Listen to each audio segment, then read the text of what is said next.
You like Beast Wars, shut up. 1, 2, 3.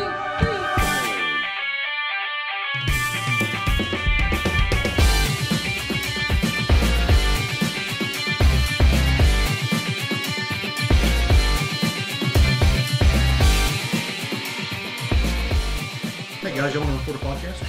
Let's do it. All right. Hey guys, welcome to the third episode of the Southern Fried Geekery podcast. I'm your co-host Caleb, and we are blessed with an abundance of friends today. So let's meet everybody. I'm Craig. And I'm Skeletor! And that screeching noise you just heard was Skeletor, but it's not really Skeletor.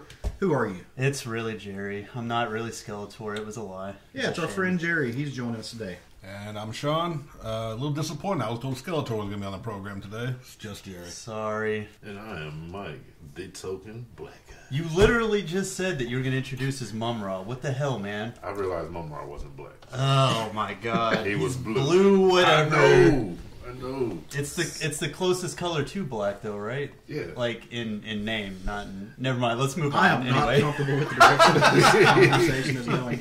So yeah, guys, you've got 5 of us sitting at the table this week. If you listen to our 2 other episodes, we have gone over some kind of who we are. We've also gone over our favorite books of 2017. We spoke about some different artists, some different writers, the different genres, gave you our favorite picks of the year. If you haven't heard that, please go back and check it out. It was a really fun episode to do. Full disclosure, this is kind of a re-record of the 3rd episode. The program that I used to do the editing decided to eat the data from It took a giant shit. It did. The entire thing tried to ruin my life. And then one of our microphones took a giant shit. So we are starting off this thing with a ridiculous amount of technical difficulties, but I think we're going to be okay. I think we're going to get past it. Podcast world problems. Podcasting world problems. But you know what? We're going to land on our feet because that's what we do. Talking about the best of, there are a couple things I want to go back and address on that. We neglected to talk about the Flintstones, which was just an absolutely fantastic book. Absolutely. It was, if you are into social commentary at all and social satire, pick up the first trade of that book and read it. You will not be disappointed. Guarantee you will pick up the 2nd volume. Another book that did not get any mentions in our best of was Sex Criminals. Oh my god. Is just exactly today That cover was amazing. was it not the blind cover today? Yeah. She's wearing a strap on, and it's That's just full great. exposure. So if you don't know anything about Sex Criminals, one of the cool things that they've started doing in the past is every time a regular issue comes out, they have like a blind variant where they'll put it underneath like a plastic bag, and they'll get a different artist to do it every single time, and it's always such a really like sexually explicit cover. Yeah. And it's so great because it's by some of your favorite artists that probably draw some really lighthearted shit sometimes. And that's being done by Matt Fraction and Chip Zdarsky, if That I'm was not correct. mistaken. Yes. Yes. So that guy, that voice that you've never heard before because we didn't actually have a 3rd episode that's already been out, was our friend Jerry. So why don't we take a minute, if you guys are cool with it, tell the folks listening at home a little bit about yourselves and who you are and why they need to care about what you think about comics and stuff. Jerry, I actually used to work at the comic book shop Kapow Comics in Sherwood, Arkansas, that everybody met through. Yeah. You guys all met through me. I'm the granddaddy of all this. Oh. Okay, fine. Whatever the comic book shop is. All right. But yeah, I worked there for about 5 years. And one of the cool things about a comic book shop is you don't really have to do shit. You can just sit around and read all day. And, I mean, that was one of the lovely parts about that job. The only sucky thing about it is you don't really get benefits or all the things that an adult really needs. Y'all notice how he said that he used to work at a comic book shop, and then he said you don't have to do anything. And those things might be related. Yeah, just slightly, a little bit. Now I'm adulting. I got a government job, but it's got benefits, and There you go, it man. rules. Well, since you missed the 2017 episode, real quick, name 2 or 3 comics that you've read this past year that you really enjoyed. Jesus Christ. I didn't know he had a comic book. Yeah, and he's currently not here right now. So you can leave a message. It took me a second. I was like, what the fuck are you talking about, Craig? I don't have a comic book. Off the top of my head, I really can't. You're really putting me on the spot here, and I do not appreciate it. Asking the tough questions. On What book on did the you comic read book podcast. when you were employed in a comic book store last year? Sir. Well, Hard hit. on the comic book podcast. We completely caught him off guard. I really thought we were going to talk about video games right now. All I'm thinking about today is Monster Hunter and how great that's going to be. Quit trying to change the subject, Jerry. I'm not trying to change the subject, man. What? Realm? Yeah, Realm. That was probably the biggest one that I talked about. He has given that book to everybody and their mother. See, here's the thing about whenever I would get into a comic book. It would first come out, right? All these guys have backlogs of comics. So I would get into a comic book. I would get really fucking excited about it. And then by like issue 3, none of my friends were reading it. So I would sort of fall off of it because I wouldn't have anybody to talk to about it. And then these jackasses would jump on the book and be like, oh, it's freaking amazing. Have you read the new issue? Blah, blah, blah, it's blah. not that we jumped on the book. They've been in our Regina pile this whole time, and then they finally get to the top of that pile, and we get to read them. I have 8 short boxes in my Regina pile right now. Jeebus. Ridiculous. Why are you calling it that? That's what it's called. That's some. We'll do some how the Were you sausage wondering mail on that that one. Okay. A Regina pile is a nickname for the backlog pile that actually comes from another comic podcast called the 11 O'Clock Comics. Short little plug for those guys. There was a person that listened to the podcast or interacted in the forums whose name was Regina. Apparently decided to be a little cray-cray one day and got stupid, and she now lives on forever in the terms that we use to talk about comics that we ain't read yet. Damn, Gina. Yeah, Gina got dumb and got verbed. I mean, Invincible has been fantastic this year. It's getting ready to end. One more issue. Crying emoji. Yeah, it's rough. It's real rough. We'll get to that in a second. Yeah, so let's bounce over here to our brother Mike real quick and meet him, because you guys hadn't heard this beautiful, deep voice either. Yeah, it's nice and sexy. Yeah, man, I guess my books of the year from 2017, probably, man, I had to go Thor. One of the most amazing runs that I've read in a while. Yeah. I mean, Jane Foster was amazing. I don't care what anybody says. Yeah. And they also did that whole thing with Volstagg. Definitely one of my top 3. I mean, secondly, I'd probably have to say Batman. Batman's been amazing.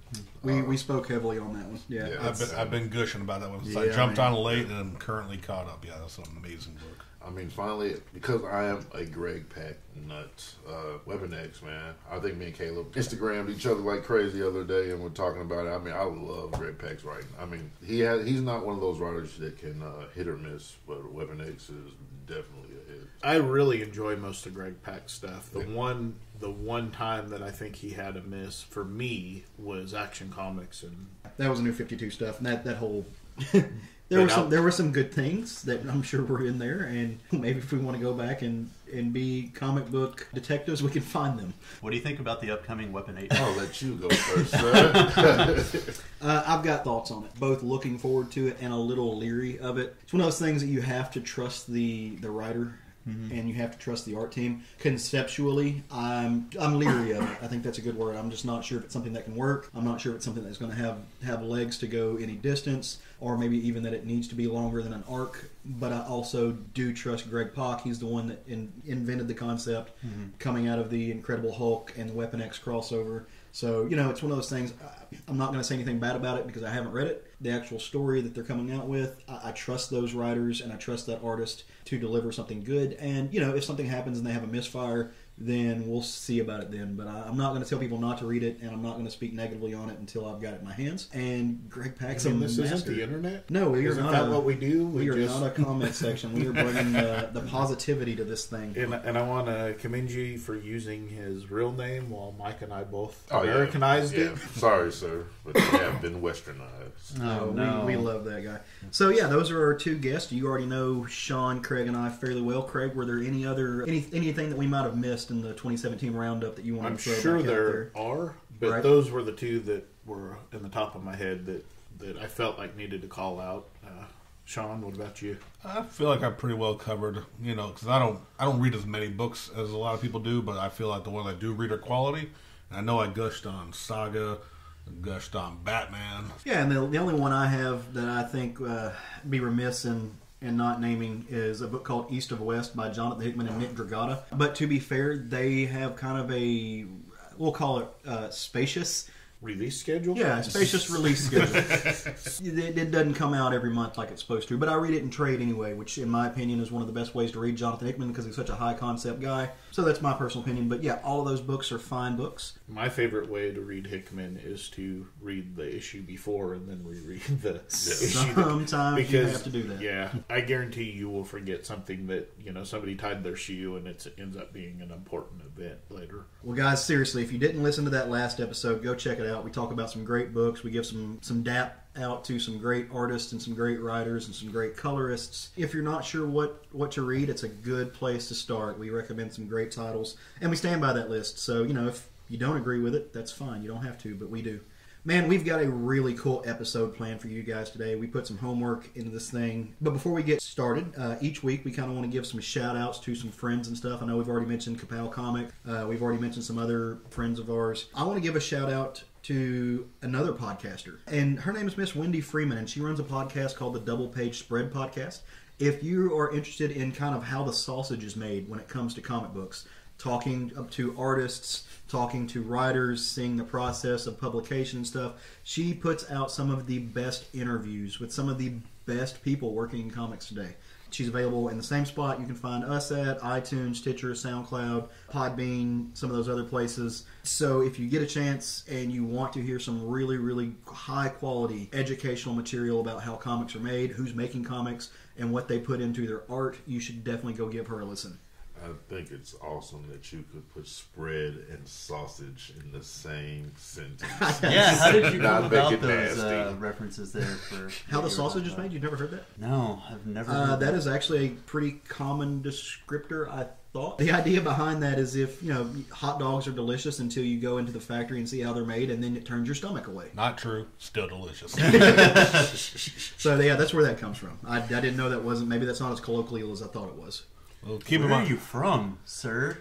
I'm kidding. I know where you're from. God. Different people have different answers to that. So I have a couple of shout-outs. First one I want to give is to Brian Stewart, who is working on the logo for the podcast. Sean came up with a great concept idea, and Brian is going to take that and flesh it out and make it digital for us. Which means, for the record, I have collaborated with Brian Stewart Yes, you have. on an art project. So With the comic book artist. I'm going to claim that. I'm going to run that into the ground. And here's why that's cool. For those of you sitting around the house or in your cars who might not know who Brian Stewart is, you should definitely look him up. The man is amazing. Not only is he a good friend of ours, he's a very, very talented artist, photographer, writer, everything else. He's a real sweetheart, too. I love that. He's man. a sweetheart of a man. He likes to be the little spoon, just FYI. He's such a darling. It's all about spread So, and sausage. so find him on Facebook. Tell him how great White is. He'll really appreciate that. Them and Red Hot Chili Peppers. No, honestly, he's currently working on Phantasm magazine. They just had their first issue. It featured George Romero. Second issue is getting put together now. It's got some juicy stuff that I promised him I won't reveal. Right. He is also working for Kiss magazine. He works, this guy lives a dream life. Right. 12-year-old me, just That's awesome. loves his life. He's a great guy. Find him. Actually going to be seeing him in a couple of weeks, and we are taking our microphones to a convention that our buddy is having here in town, not just another Comic Con. Brian will be there, and hopefully we'll get him on the podcast for a few minutes. So That's going to be fun. It will be. He's an extremely talented artist, photographer. The man puts out quality stuff. He grew up to live his dream, and that's something that we can all just hope for. one other shout out I want to give is to my wife for putting up with our foolishness every Oh, man. week. These cookies and Cookies freaking and- cupcakes are the Yeah, bomb. Stephanie, dude. we all Yeah. love you. Thank you for the treats and just putting up with our tomfoolery. I want to give a shout out to Brian Stewart for working with me on this logo. It's great that he came to me Yes, he's for this such collaboration. he's such a sweetheart. I've actually never met the man in person. I'm looking forward to at least saying hi to him for once. Actually, since we mentioned this is a re-record, I'm going to go ahead and admit that I'm a terrible friend, and I did not actually give a shout-out to my friend who has his own YouTube channel. Playthroughs of a video game called Warhammer. He's been doing campaigns on a YouTube channel called Jumbo Thick. He has playthroughs. He has lore videos. If you know anything about Warhammer, yes, that's his name. I see you giggling, Caleb. I see Craig dying over here. Now we got one host that wants to talk about sausage making and... No, And I was Do you Bread have a friend and named sausage. Gluteus Maximus? No. His friend goes by Jumbo Smooth. Shout out to the Jumbos. Mass Effect 3 Xbox Live Days. Nice. We are nothing but class here at Southern Fried Geekery. I just want to Yeah. say, if you're listening to our podcast for class, it's... No, you're in the wrong area. Sorry, Sean, But I yes. didn't mean to cut you off. No God problem. bless your soul. But yes, he does Let's Plays on Warhammer as well as XCOM. A lot of strategy video games. But the big thing, too, if you know anything about the tabletop Warhammer, medieval, he does medieval more so than 40K. He does lore videos about the history and all the mythology behind Warhammer. Fantastic videos. Go check him out. Yeah, I definitely will, because I've been wanting, I'm really interested in Warhammer. I'm not interested in when I see like 5,000 pieces I have to buy to play it. But if you're curious about the mythologies and just the history behind it, he has just lore videos, and he knows his stuff. He's literally buying novels, importing some from UK because they're not printed over here, and spent a lot of money. He's putting a lot of work into this, and he puts out quality work. All right, Jerry, so you have a shout out you want to give somebody? Yeah, hey guys, it's Jerry. I was the guy that pretended to be Skeletor at the beginning. Sorry about that. I miss Skeletor.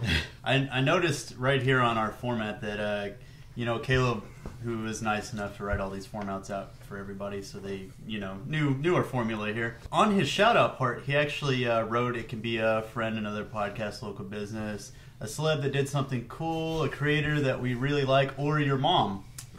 So I like your mom. Yeah, I just wanted to give a shout out to your mom, the listener's mom. Tell your mom said hey. Yeah. She's a really great lady. She's taken care of you all these years. Jerry not only brings the salt, but the sarcasm. You're welcome. Sass. Yes. And sass. I don't think that was sarcasm at all. I think that was pure love. Yeah. No, but seriously, pick up your phone, call your mama. She's a great lady. All right, Mike. Sometimes. I'm throwing it to you. I'm throwing the mic to you, Mike. Oh, sounds good. I definitely would like to say hello to your mom as well. Not with your voice getting that deep. But no, shout out to everybody that listens. Shout out to everybody that reads comics. Shout out to the sexy cosplayer girls that cosplay. Oh, Lord. That look really, really good on Instagram. So, anytime you can make Frieza or some battled up zombie look good, I'm all for it. But, pretty impressive. Yeah, shout out to everybody who just reads and enjoys. Couldn't go 3 episodes without a all the lawsuit. lore. But, he will violate your mom too. Whoa. Oh boy. even the violators. Okay, we need to move on. It's going downhill real quick. This is turning terrible. I love our friends. No, but seriously, guys, from the three of us who are the regular hosts of this show, we really do appreciate you guys coming over here and spending time with us and bringing in some different perspectives that we don't get. It really is nice. It adds some variety to our conversation and some flavor to the podcast. So thank you guys both for being here. Awesome. Can I come back like Brother Man and Martin? For sure. You can be here anytime. As long as you're uninvited, like Brother Man. Yeah. Coming through a Crawl window. down from the... Yeah, Hey, I plan on coming through the window. When Black Dynamite 2 comes out, you saw they got a teaser up for that? Yeah. Oh, special. We're doing a special. So- Awesome. That's So actually excited. a really good segue into the next little bit. Yeah. Black Dynamite does have a new thing out, and that's called News, and we have an entire segment about news, which Whoa. is going to start right now. No, I did that on purpose because I looked at your format. That's part of being a producer. I feel like I'm doing good work. He's the only one that looks at your format, though. Dynamite. I love that show. Black Dynamite. Jerry and Mike The bringing show, it to the show. The show, the movie, the comic was awesome. I mean- Did you guys ever read the Black Dynamite comic? I have not. No. Oh man, I wish I would have thought about it like 10 seconds ago. I would have looked it up to tell you all the creators because the art and writing and everything was perfect. Do you remember what for publisher Black put that Dynamite. out? IDW. Was IDW? That was an IDW. Should have Yeah. been Dynamite. It's been a busy week and a half since the last time we recorded. There's been a lot of stuff going on. DC hired John Ridley, who is the writer of a little movie that did some big things. You might have heard of it. It's called 12 Years a Slave. Won a couple of really, really big awards. I think it won an Oscar. Don't quote me on that. I didn't Google it because it's just... It was kind of IDW. it was IDW. Yeah. Very cool. But they hired this man, John Ridley, who is beyond talented, to write an original graphic novel about the secret history of DC Comics. It's going to explore the lesser-known minority heroes of DC lore. We're talking about heroes of color, heroes of different sexual orientations, different people, women that maybe didn't get a whole lot of spotlight. And these are people that you've probably heard before. We're talking about guys like Jon Stewart, Midnighter. They go through the list of just really, really cool people, but they never really got the spotlight shown on them in the way that they probably should if maybe they were some more majority demographics. How come Apollo doesn't get the love that Midnighter does? Yeah, I that's think a they both good get question. Because I don't feel like Apollo would be who Apollo is without Midnighter. So you think Midnighter makes Apollo, but Apollo doesn't make Midnighter? That's actually a really good point. Midnighter really has all the personality in that relationship. Those characters were created to be kind of a homage / commentary on Batman and Superman. Midnighter being the Batman reference, Superman or Apollo being the Superman reference, and it was always the joke of, oh, what if Batman and Superman were lovers? And I'm actually wearing a shirt right now where Batman and Superman are making out. And it says love is love, and they're holding each other, and Superman has a rainbow cape, and it's really, really a beautiful thing. Thank you. I really love my shirt. But so Warren Ellis created these characters. Thank you. Yeah, Craig actually got me this shirt. It's amazing.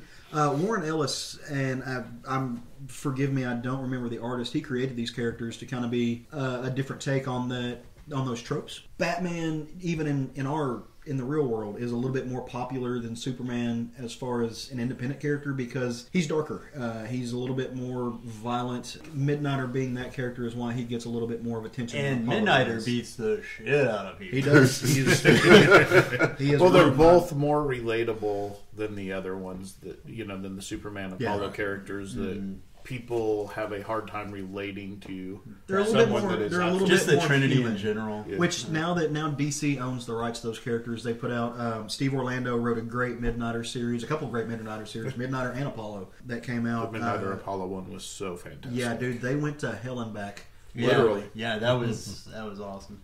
But yeah, so those are some of the things that you can look forward to in this original graphic novel, and you should check it out because it's going to be worth it. It's written by an amazing writer. The dude knows what he's doing. Obviously, he's an award-winning screenwriter. So look for that coming out. Check previews. Keep an eye out for it. In other news, an artist that we're all a really big fan of, a guy named Daniel Warren Johnson, DWJ, is working on a project, it looks like. He released something on Twitter.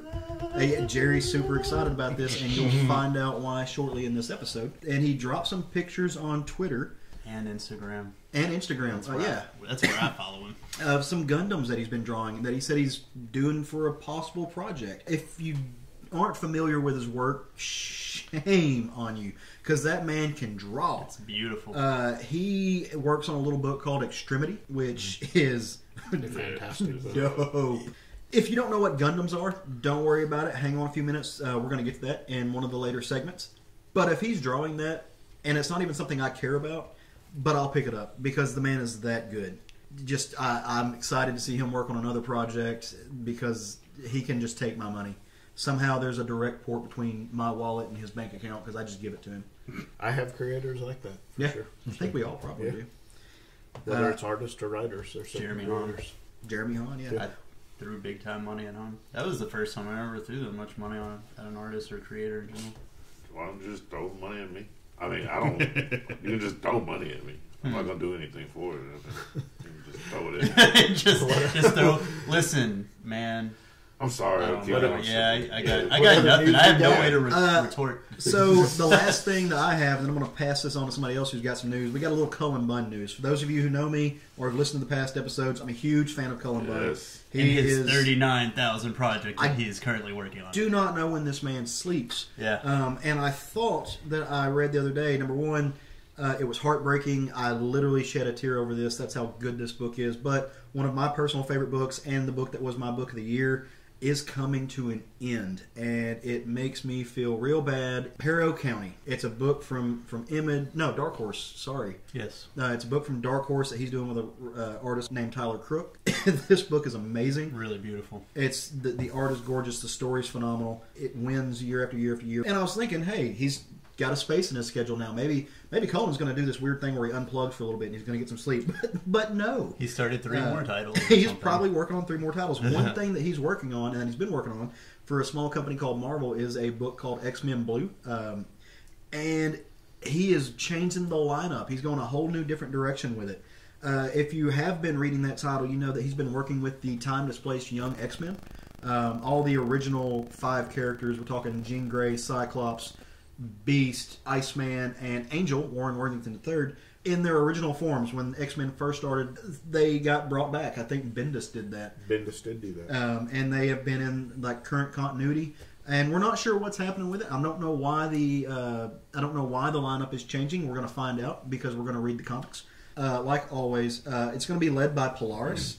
You've got a character named Zorn who's going to be in it. A character named Zorn. Yes. A character named Bloodstorm who's like a vampire version of Storm, which is dope. Jimmy Hudson, who is an alternate universe Wolverine son. I know. So they did bring him over? He's over. Nice. A lot of people are going to groan because they're like, oh, another Wolverine. This guy's not another Wolverine. He's his own person. Just happens to be an alternate universe child of Wolverine. I think it's great. He's not an alternate Wolverine. He just has all the same powers. Yeah, well, he's his son. So Totally different. from a different dimension. Counts. Dawkins going to be in it, and a character named Sage. Okay, so is it Dakin or Dawkins? I say Dawkins. I say Dakin. Tomato. I probably say Dawkin when I'm talking, but in my mind, when I read it, it's Dakin. I say Okay, Dakin okay, too. okay. I understood it as Dakin. Spreads and sausage, I'll call him. Jumbo thing. That does not apply to this situation. Jumbo thing, sausage spread. What Dawkins about was a heavy metal band what about in Honey the Badger, 80s. the other Laura's sister? She's going to be in X-Men Red. Yeah. She's going to be Okay. a different title. Okay, yeah. But yeah, so that's what I've got news. How about you, Craig? What you got? The only thing I've got that's hasn't already been touched on that I've seen is Ken Lashley, the Lead Killer, is going to DC. Exclusively. Killer. We don't know yet. As far as I know, nothing's been announced, but I look forward to whatever that guy does with whichever company he works for. That guy is an amazing talent. What if he's doing Superman with Bendis? That would be amazing. I mean, honestly, I just thought about that. I mean, it honestly would be amazing to me if that were the case. Or maybe I'm finally gonna get my Creeper miniseries that I've been wanting. No. And he'll keep be doing open. that. Keep hoping. dreaming. Jerry. I want you to get that, but I don't think they're going to put a name like Ken Lashley on that title. I think that's probably going to be like an upper-comer artist that they're going to get on there. But I do want that for you because it's going to be fun. Yeah, man, Ken Lashley, that dude, they call him the Lead Killer for a reason. Aaron Is Cutter, Cooter. Cooter. I've heard it both I'm ways. pretty sure it's Dakin. Cooter. Yeah, I'm pretty sure it's actually Cooter, but I've heard it both ways. So, Aaron, correct me. Tell me what it is next time I see you. Anyways, Aaron gave the best description of Ken. It's sloppy drawing that turns out precision when he's done. Yep. When he's drawing it, you think it's, how's that get, and then all of a sudden it's just this beautiful drawing in front of you.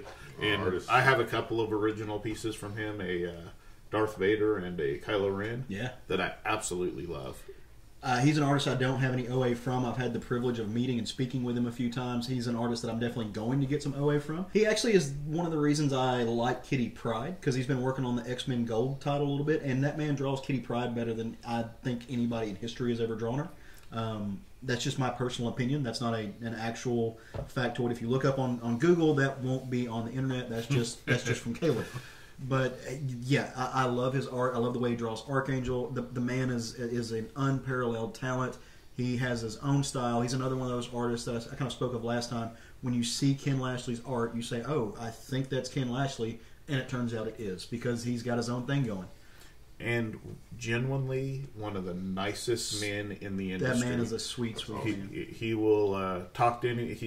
And still gets, he may have a list a mile long of commissions to do for a show, but he will sit there and talk to you for as long as you will stand there. Just a good all around guy. So I'm happy for him. He seems excited about it. I'm ready for this. I can't wait to see what he's working on. Yeah. Sean, you got any news, buddy? Well, once again, point out the fact that this is a re-recording, because I don't remember what my news was in the original. I might not have even had any.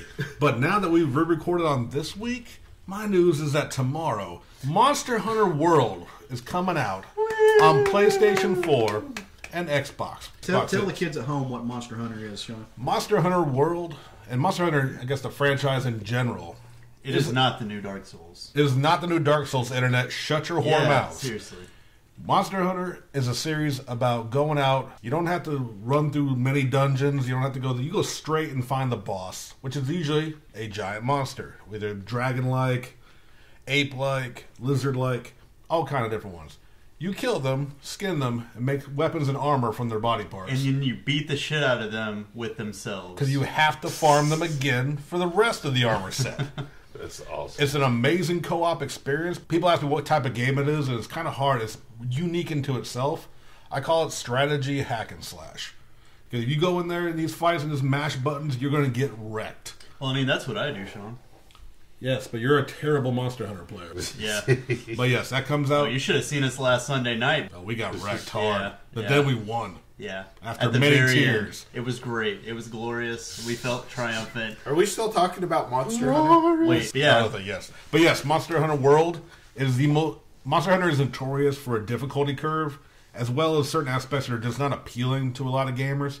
It was a very, I say this word wrong, niche. But this is probably the most accessible to almost anyone. If you like action RPG style games, it's fun. Drop in, drop out co-op, so if your friends are a little advanced or already in a hunt, you can just jump in, help them finish off the boss, and claim all the victory. And that's all I plan on doing. Well, that's what we expect from you, Chris. I expect you guys to text me when you get to the, there's 2 hits left on the boss. Yeah, we'll and just run around until I log in and get there. Yes. And then let me collect the gear. But like you're saying, that's one of the cool things I like about the game, because most games you go into these days that are experience based and everything, you gain experience, you gain levels, all your stats go up, blah blah blah. Monster Hunter is not like that. It's very unique in the fact of your all of your damage output and defense. Everything is based upon your equipment that you make from killing all these monsters. There is no materials. leveling in the traditional sense. Yeah, so you have to go in and you have to collect materials. You have to fight these monsters. Sometimes farm them. You take them to a smithy. You get armor made out of them, and then that's what you go into to fight the next biggest thing.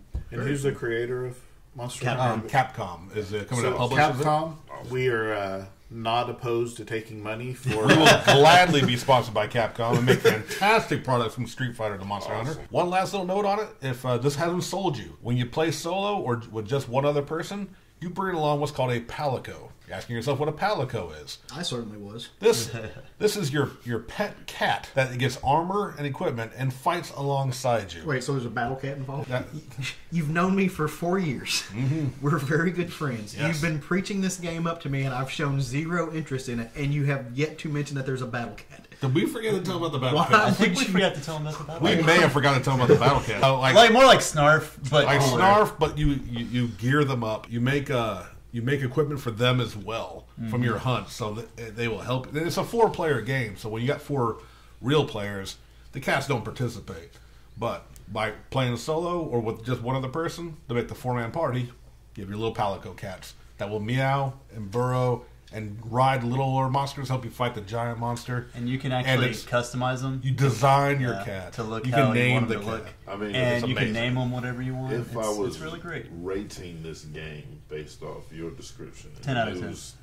11 out of 10. Hold on. Twinkie out of 10. If I was to rate it, I'd have to rate it. If I was doing a scale 1 to 5, Yes, sir. I would say 4.99999. Only because Yes. I can't ride the battle cat like He-Man or Skeletor. But- I want to ride my cat. But the cat can ride monsters for you. Battle cat, to be exact. Not Yeah, just you any want cat. battle cat. Yeah. I don't even care if I die. I just want to ride the Not battle everything cat. has to pertain to Thundercats, Mike. Just Or go play He-Man. Neverwinter. Everything You can ride a battle cat. Or old That leads us cartoons. into our next segment. Oh my Yes, god, yes, look at it that. I does. did it again. Jerry is Mr. Segway. The Segway King. How do you guys do this without me? We don't know, Jerry. Successfully, We ask Jerry. Not having to re-record, Jerry. That's true. When we originally recorded this, that was actually the first time that we had Jerry here. And that's when all the things went to shit. You're welcome. So we're going to blame him. We are. But hey, maybe it works out for the best because we got our other brother from another mother here, and that's it's good to have my man Mike. So when we said this was a segue, when we were talking about things that battle cats and stuff, He-Man. That's because at the heart of this episode, we want to tell you guys about some toys that we are big fans of, that we were big fans of as kids. We talk a lot about comic books on this podcast, but it's not called the Southern Fried Comics Podcast. It's called the Southern Fried Geekery Podcast. We want to cover more things than just comics in here. So one thing we got together and decided that we all have a little bit of relation to is toys. We were all kids at one point. We all had these little figurines that we loved to play with that lasted from our adolescence to our adulthood. These things really did have an impact on our formative years, on our geek culture, and the things that we grew up liking.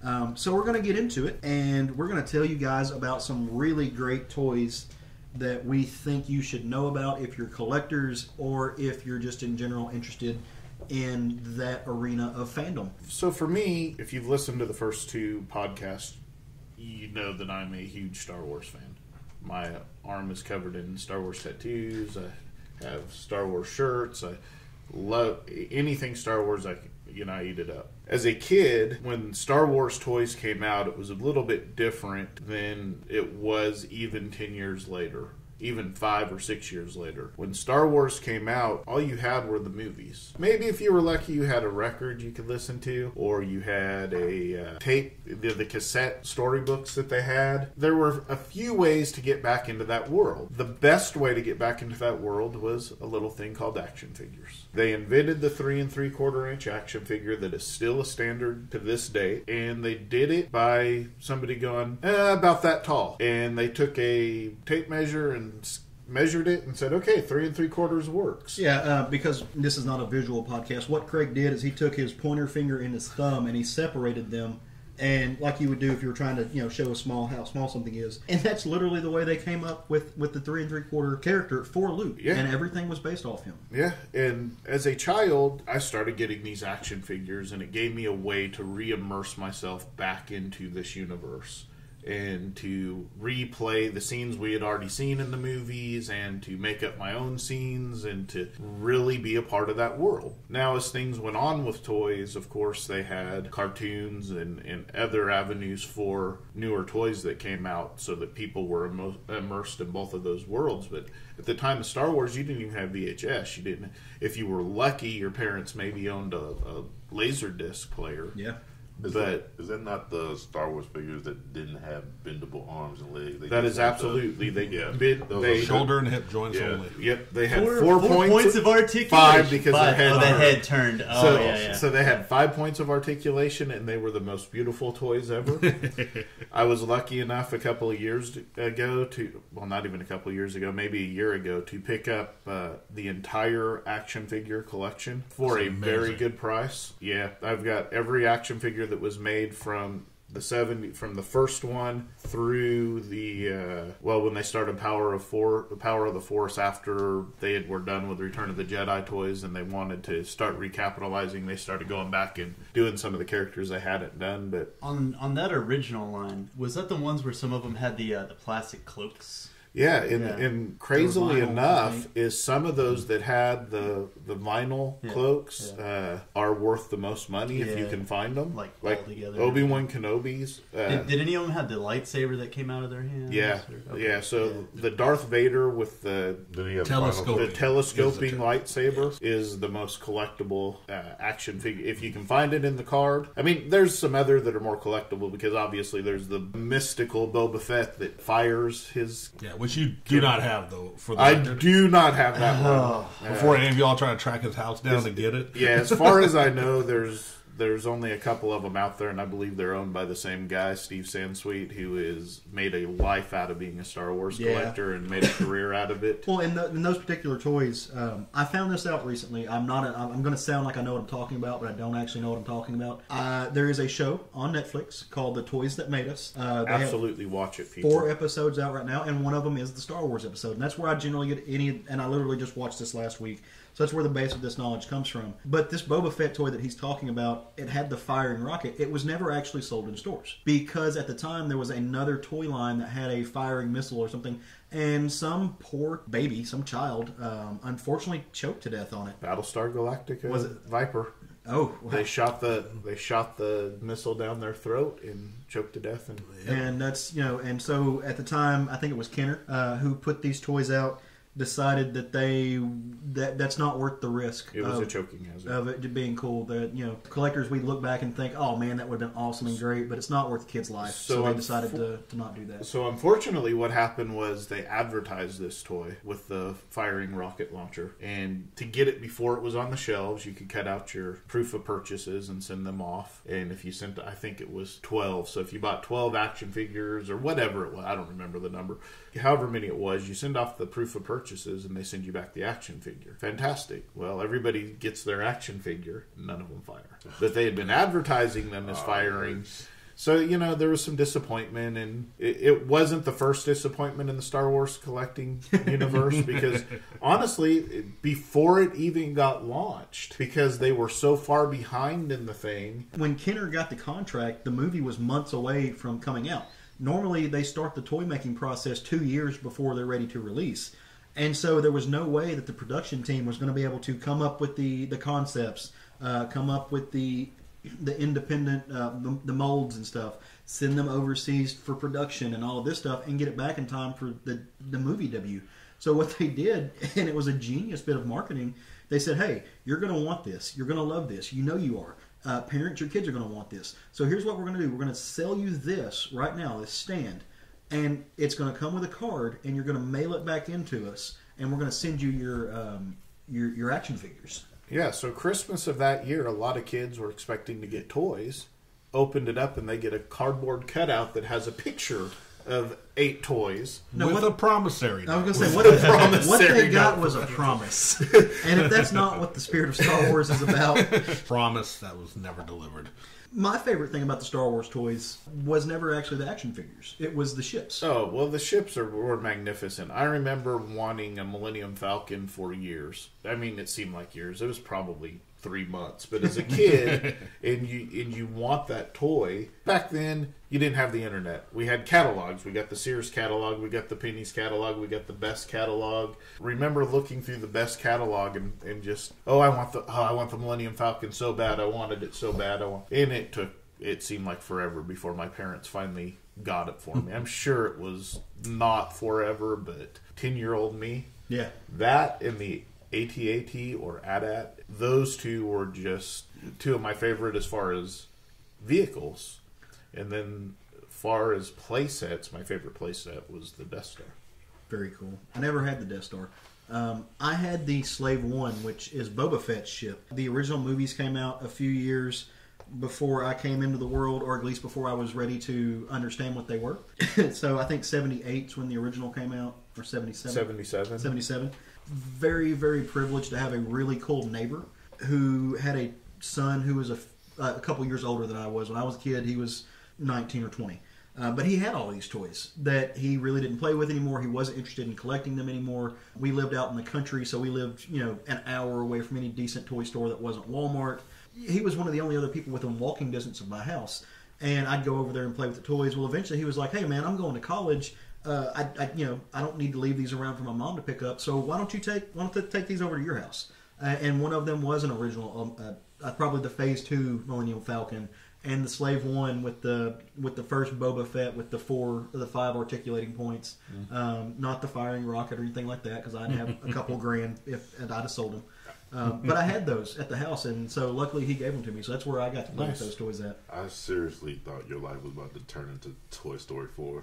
You just said, you gave me toys, went off to college, and then they all came alive. That'd been awesome. So yeah, just grew up just loving those toys. It was a major part of my life. Well into probably when no kid should still be playing with action figures. I don't think that there's an age. There shouldn't be, but no, sir. And mine were well played with. They were not kept in cartons. They were not, oh man, those things are meant to be loved. Yeah, and I loved them, and still do to this day. I still collect them. Still looking to rebuy some of them. Yeah, if I'd have known what I knew now about Star Wars toys, I'd have bought 2 of everything. Yeah, played with one and kept one. Absolutely. Well, when you're poor, you probably would have stole one of your friends' toys or borrowed it for a long, long time until they forgot. Until they forget that you have it. Right. So yeah, that was my childhood toy right there. That's a good one. Yeah. There's a lot of nostalgia into that little conversation. One of my favorite things was something they actually copied from another toy, or they turned into another toy line, but it was the Ewok playset. Yeah. With the 3 trees and the Friar Tuck. Well, it was actually one of the Warthog. The Gamorrean Guard. Come on. Not my nerd hashtag. It was one of the Gamorrean Guards that they used the same mold for and turned into Friar Tuck for the Robin Hood playset. Yeah, they reused a lot of those things as they went on. And I mean, why not? Why not reuse the Ewok village? Because it's a tree village. Smart, so, the other thing was that they created all these characters, and they created the most random characters that were maybe in there for a second, maybe not in there at all. I'm still looking to find Yak Face in the original version of Return of the Jedi. I know that he's in the new version, the special edition. I don't believe he was ever in the original one, so And that's just one example, but yet we couldn't get a... They never made Grand Moff Tarkin. Not until much later. Yep. No love for Peter Cushing. He was basically the emperor of the first movie. I mean... Really was. Yeah, I mean, he was the big bad in the first movie. And a classically trained thespian. That man he's a hell of an actor. That didn't wear shoes the entire time on that set. When you're Grand Moff Tarkin, you don't have to wear shoes. Yeah, he didn't want to be uncomfortable, so... Holy shit. So does that mean every scene with him, they cut off his feet? Yeah, his feet aren't in any scene. Oh, that gives me a whole new reason to go back and watch that movie. Wait, are we sure that episode 1 wasn't produced by Rob Liefeld? Yeah. If you're listening to us, Rob, we're sorry. We do love your art. I'm not sorry. You need to learn how to draw feet. Oh, shit. I'm sorry. I can draw feet. This dude got to learn how to draw feet. But I love everything else, though. His interiors are magnificent. Are from His covers separate universes where all the characters have hooves. Okay? I'm sorry, Rob. Love you, but I'm mad about the feet, and I'm mad about that Captain America cover with the chest that's like ridiculously swole. The one that looks like that's a cliche thing. But we're getting off topic, so let's jump back. Yeah. I'm sorry. I opened up this wormhole, and we all got sucked down into it. But yeah, so Craig just gave us a hell of a lecture on Star Wars toys. I think we all got a lot of enjoyment about those. So Sean, my brother, Sir. Tell me about some toys. Well, I am 38, which means I was born in 1980, which means I kicked off the 80s. You're old. So old. And if you remember the 80s or heard about the 80s, you know what my childhood consisted of. We're talking Transformers, G.I. Joe, Voltron, Silverhawks. Was it Jason and the Wheeled Warriors? Jace and the Wheeled Warriors. This is an awesome underrated Right. show. It really And many, is. many more I could go on and on about. But You forgot Dungeons and Dragons. the Dungeons and Dragons cartoon where you can enter another world via roller coaster. And I was very grateful for all the toys I had, but the one that has stuck with me to an obsession today is Transformers. Transformers is a show, if you do not know, have not watched those terrible Michael Bay movies and just avoided anything to do. We've talked about Rob Liefeld and Michael Bay in the same podcast. We're just dooming ourselves to losing viewers, steadily declining. Who else we gonna bring up tonight? Transformers is about robots from another planet called Cybertron who come to Earth due to a war between the Autobots and Decepticons. And while they crash, because they were not successful in coming to Earth, they crashed on Earth. And basically their computer adapted them to transform into Earth vehicles. So they're robots that can change into cars, guns, jets, that all fit into our modern time. Oh, so they're all like cool vehicles and weapons then. Yeah, they're their own vehicles and weapons. You don't have to buy little 5 points of articulation figures. You just get it all in one shot. How many points of articulation did Optimus Prime have? That count the trailer that transformed into Yeah, the all of hinge? it. Like 30 to 11 billion. Yeah. A lot of articulation. So there weren't were some like anything really lame or anything like, I don't know, microscope or something dumb. You do not badmouth Perceptor, sir. He was a scientist, so Okay. of course he was a microscope. As long as they don't have like, I don't know, a cassette player or something in this series. Hold on now. That's You about to hear a death live on podcast if I kill Jerry. Because what I'm about to get into is, I love Transformers. I love a lot of them. But my favorite is that cassette player he just listed called Soundwave. I have a Transformers collection, but specifically it's a Soundwave collection. I have many variants. I have many of the reissues and re-releases and redesigns that they've done. If you had to count, how many would you say? Sorry to put you on the spot. How many would you say you have? Top of my head, we're approaching mid-20s, maybe getting closer to 30 than 20. They made a lot of variations of this thing. Yes, and recently acquired my the pride of my collection. Was a Soundwave complete in box, which is, you can find those, but this one, it is mint. It is minty. It like the joints click so much that I'm scared to transform because they're so tight and Mint new in still. box. But yes, I have like from this one now to a janky beat up original one, reissues, a Japanese masterpiece. I have the modern the newer cartoon versions of him that came out where he was an SUV instead of a tape player. So you getting that mint in box, how did that make our buddy Matt at Kapow feel? Matt at Kapow, located in Sherwood, Arkansas, on Kill Avenue. Yes, so jealous that he actually... Okay, I can't even fake because he probably won't even hear this. But yes, he was extremely jealous. And opening it up, though, I still think it was a little bit of hate, but he actually he ripped off a tab off the box accidentally. Oh, he did. So Matt took your mint-in box and made it not quite so. Made the toy mint in a not mint box. And to be fair, the box was already a little chewed up. That's why it was a fair price. I didn't have to break my bank completely to acquire this item. Well, but I mean, still, man, that's still a heck of a thing to get to throw in your collection. And when he says that it's his pride of his collection, the man's not even exaggerating a bit. I'm sitting here looking at him square in the face, and he is beaming about this thing. Speaking about it with the love that only a father can know. Like, he really does love this thing. It's ridiculous. Yeah, I mean, I think we talked about it in the original. I don't think we cut to Craig's. We're gonna do it later. But we talked about your holy grail of toys that you want. Yeah, we might get to that eventually after we come full circle. But like the original record, I'm just go ahead and say it. I've said mine. I truly feel, other than I got 2 more cassettes to find to get all of his cassettes, and these 2 are impossible to find. As far as Soundwave himself, I feel I'm done. I mean, I don't see how you get any better than that. Soundwave is a G. So the Transformers were one of the first toys that had a cartoon to promote them. Yes, the cartoon came after they assembled a toy line from various different Japanese toy lines called Micro Changers and Diaclone. Which I remember Diaclone this time in this new recording. Yes, the original first line was all compiled from different toys, which a lot of them were just mindless vehicles, which is why it makes sense that Optimus Prime, being a truck, has a driver's seat and all that kind of good stuff. But why did the Dinobots have cockpits in their backs? Because they were vehicles originally. They weren't they weren't their own thinking robots. They reused another concept. Yeah, they did very little changes other than maybe a few color changes and slapped an Autobot or Decepticon sticker on existing toys. Well, I'm definitely glad they didn't disrespect Grimlock with that any longer. Oh yeah. They've changed, although like they did in the Michael Bay movie, because Optimus Prime got to ride him, didn't he? Yeah. So then they created the cartoon. But yes, the cartoon was created to push the toy line, and I'm pretty sure I think Transformers came out before G.I. Joe. It was one of the first that was a cartoon was made specifically to advertise. Certainly around that same time. One of the first. Yeah, He-Man and Transformers and. Yeah. So I'm curious. There were several toys at the time that all kind of came out in the same generation that were giant robots that were either based off of or inspired television shows. Indeed. You had things like Voltron. You had things like the Rom the Space Knight. Did you ever get into any of those? Rom the Space Knight, no.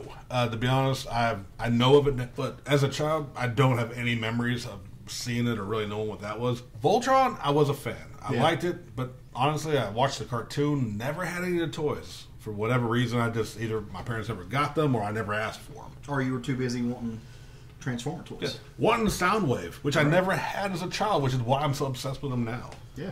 But speaking of toys I did have as a child, I do have to give a shout out to the second pride of my collection, which is more so because I had this toy. For you Transformer fans out there, Tripticon, which is the Decepticon base that could turn into a giant T-Rex. And the toy itself was battery operated. It could walk on its own, which was just I remember that one. Super cool. And I had it as a child. So is that the USS flag of the Transformer? It's one of, as far as size, it's second, because there is actually a bigger Transformer called Metroplex. But yes, he's up there in size. It was my entire Christmas. I got no other presents that year, and I couldn't have cared less. I was so happy to get him. And then years later, my parents showed me what a yard sale was, about how I could sell my old toys to buy new ones. And I'm pretty sure I bought Ninja Turtles. My mom would some regrets, but still, my mom would Ninja just Turtles. take mine, put them in a bag, and take them to like Goodwill or something. We wouldn't even get money out of them. Can I openly admit that I'm jealous of your Transformer love, sir? Only because as a poor black child growing up, I could only afford one Transformer, and then Mom was like, "Well, here you go, some GoBots. They're like $5." I did have some GoBots, but GoBots suck. Don't get it confused. We, like I said, we did get toys. But it was, like you said, once a month. That's bad, but that's not as bad as only Christmas was the only time we got toys. Yeah. But they did shower us with toys on Christmas Day. It was great, but yeah. I mean, but you know, I spread the love on Transformers though, like to true fans. Like you recently acquired, what was that? Oh yeah, Insecticons, which I love, and I absolutely love Transformers toys that come in beat up because that shows they're battle ready. Indeed. So I love it. I love battle ready Transformers. I don't need mine in a box. He needs a battle damage. Coming off of the Transformers talk, I'd like to talk about the one of the toys that I was really excited about as a kid, Beast Wars. Yes. Yeah. Beast Wars. Beast Wars is only good because of Dinobot. Other than that, I mean, I was a Pterosaur person myself. I love Pterosaur. I mean, he was a shitty toy. I give them props. Optimus Primal is a brilliant name. Yeah. I grew up with the show. It was on. Hashtag not my Transformers. It was on basic television, which is what I had as a child, and so as it came on. 16, it came on with like Reboot and stuff, right? Reboot was an amazing cartoon, by the way. That's when the CW was the WB. That's back. That's back whenever they had all that the CG 16, animation. But yeah, so I grew up with that, and that was my Transformers growing up. I tried to go back and watch it recently because it was either on Netflix. Wait, what? Nothing. Go ahead. Oh, I tried. I tried to rewatch it recently because it was on Netflix or Hulu or something like that. You just can't. It's so bad. You can't even rewatch Beast Machines. There's very little rewatchability to it.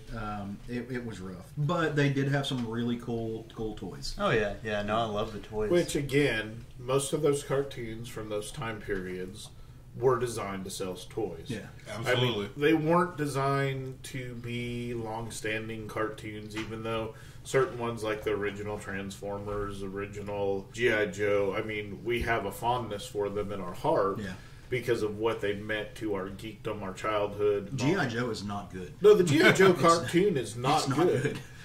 But it's wonderfully not good. Come on now, but it's so bad it's good. That might be you guys just cut a piece of my soul. No. So the thing is that G.I. Joe's it's fantastic, but the animation's not really good. It didn't get good to the movie.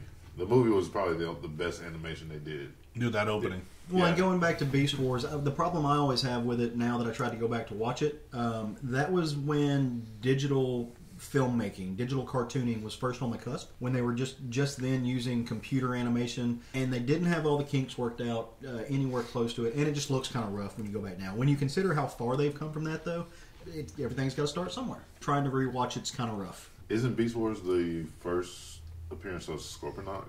Yes. No, Scorponok was in the original. Okay, awesome. Not for me though. Later series. So it was Jerry's first appearance. He appeared late in the series, but there was a Scorponok in the original G1 Transformers. And all that really matters is when Jerry first noticed it. Yeah, clearly. There was no Transformers that existed before my time. I have a Transformers question that I don't know the answer to, and you might. Hopefully I do. So, don't make him look like a jackass. The quote-unquote good guys from Transformers are the Autobots in the original line. Now, that name comes from automobiles, which is what they transformed to when they got to Earth. Automobiles are an Earth concept. Don't overthink this. Let him. How did they get the name Autobots on their home planet if there weren't any automobiles? It's actually really easy to explain. Mike, what was your favorite toy when you were growing up? My bad. I didn't know if that was. You know what? My turn next. No. We don't care about what you. I figured he was deflected, but I didn't know if Caleb was catching on. No, wait, he didn't. He won. I caught him sleeping. Legitimately, I'm about to Google showing my weakness as a fan. I want to say they had a different name on Cybertron, but I'm going to have to Google that so we can move on to someone else. Well, Transformers for life. I think they were just Autobots could also be short for automaton. That's true. I'm a double check. Craig's a bigger Transformer fan because he knows. You like Beast Wars? Shut up. I'm cutting that for the intro. Do it. But yes, Transformers. I loved a lot of toys growing up, but that's the one that's definitely stuck with me, and my Soundwave collection shows that off. Well, you speak to it with a love of somebody who truly still digs this stuff, and that's what it's all about, man. That's why we feel for these things. All right, so we're gonna go on coin toss. Who's got the next one, Jerry? You might go for it. You got it. Look at that. Okay, awesome. Man, I had so many toys. I love G.I. Joe. Shouts out to Kmart because I did shoplift all those G.I. Joes out there.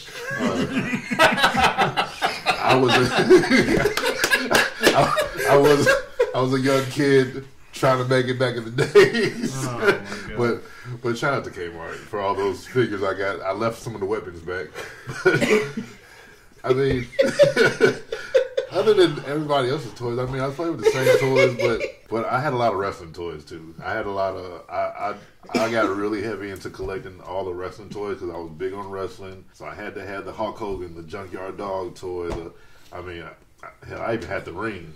Now, those were just rubber toys. They didn't bend and move, right?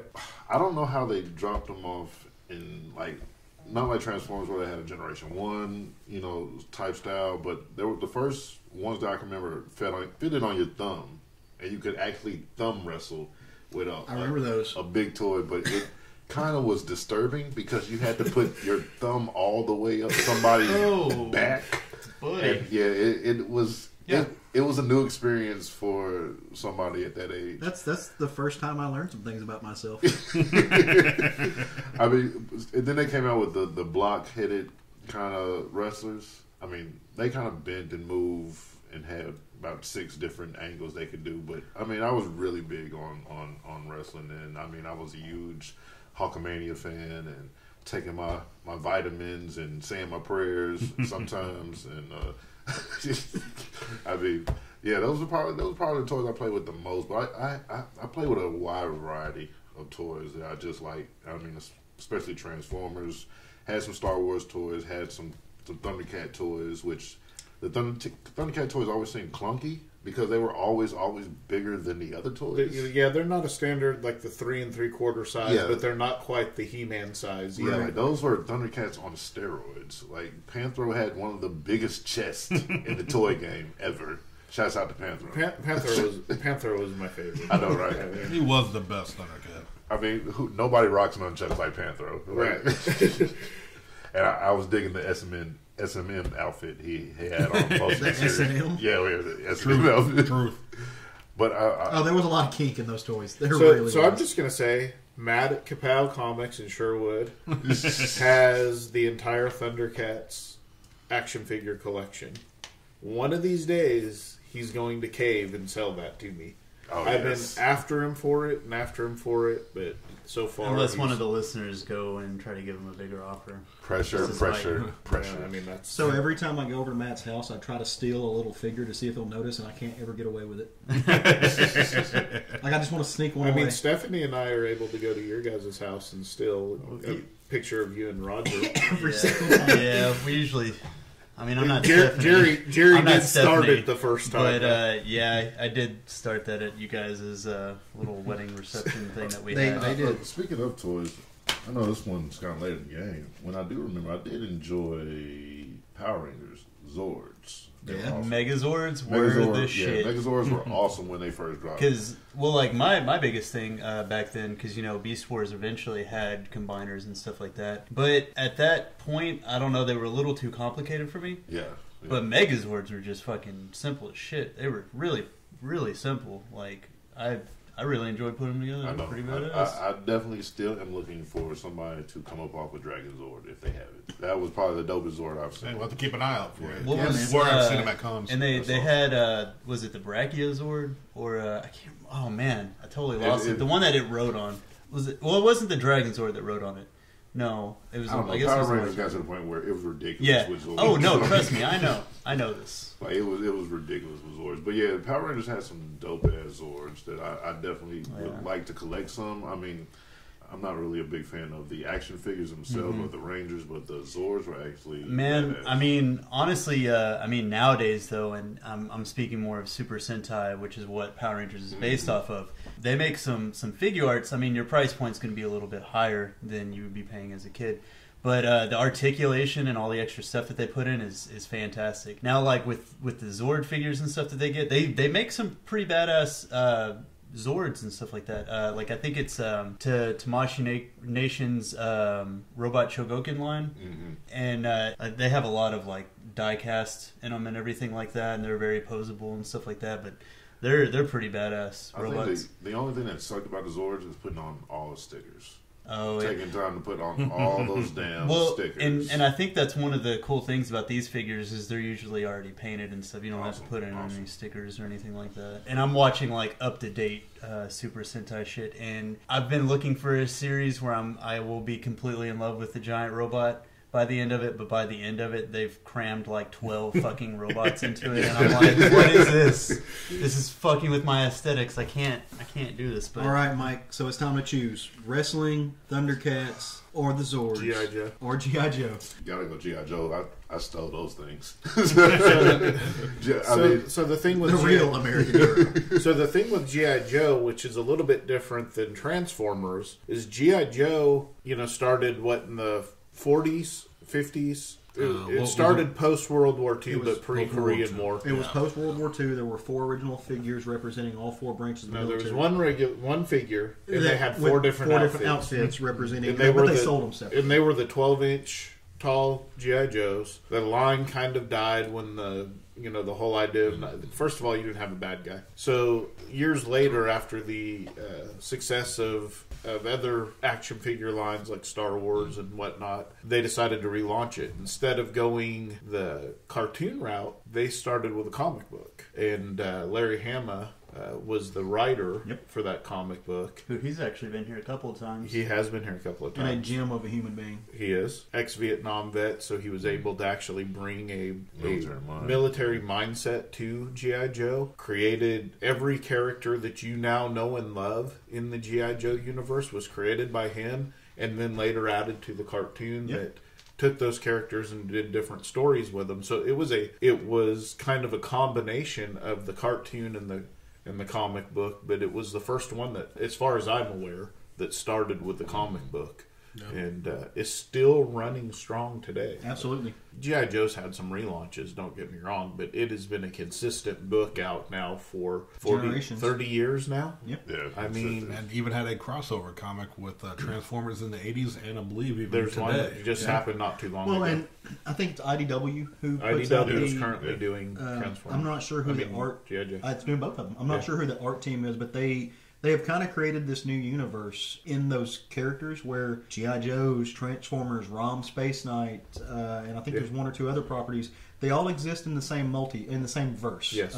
Now they don't always cross over, but they do interact quite a bit. And I'm not current on all of those titles, but I've read a few of them, and for the most part, it's really quality stuff. ROM, when it was being written by Colin Bunn, was amazing. G.I. Joe has been... Now, they did a relaunch on G.I. Joe, which was a new team that, instead of being America's Elite, became a world organization. Yeah. Right. I kind of like the story, but I don't even know the artist on it, and I don't want to get negative. I couldn't stay on the book because the art... That happens. It threw me off of it, so... Before you move on, can I just give some love to the X-Men toys? Yeah, you can. Those were 90s era X-Men toys were fantastic. Yes. Oh my god. And Shatterstar was my favorite toy. Dude, I had Shatterstar. Yeah, Shatterstar was amazing. Thank you for all of those. You brought up some really great toys and had a lot of them. Jerry, buddy, tell me about some toys. I'm going to let you finish. But first, I got to answer a question from earlier. Okay, sorry. Did you have a Kanye moment? I did. I had to. And we've gotten to Kanye. We are really spiraling down the toilet, guys. LaField won podcast. Just real quick, they were Autobots on Cybertron. While they may not have had wheels, though they were like hover cars, they were still actually cars. So it still made sense if you don't think about it too hard. Jerry, what were some of your favorite toys? Well, you see, I mean, coming into the 90s, I was a 90s kid. So a lot of my stuff was Beast Wars, like I was saying earlier. The 90s are so hot right now. Which was the first Transformers. Power Rangers, of course, which we just discussed with Mike over here. Ninja Turtles. Did you talk about Ninja Turtles? No. I think I mentioned them at one point. Okay, yeah. Ninja Turtles is a big part of my life. I also...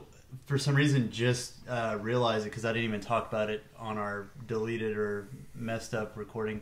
But I was really, really big into Mighty Max. Love those things. You got the little like weird monster face, and when you open it up, it had this whole playset with little mini figures and stuff. Fantastic shit. And then there was also Micro Machines. Yeah.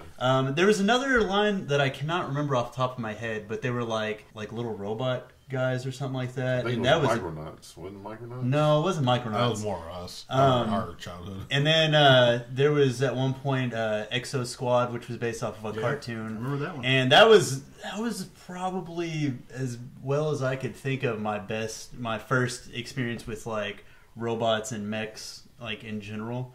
So then a little bit later on, I ended up getting into Gundam models, which I took probably a 15-year hiatus from that and just kind of ignored it for a while. And just here in the last, 3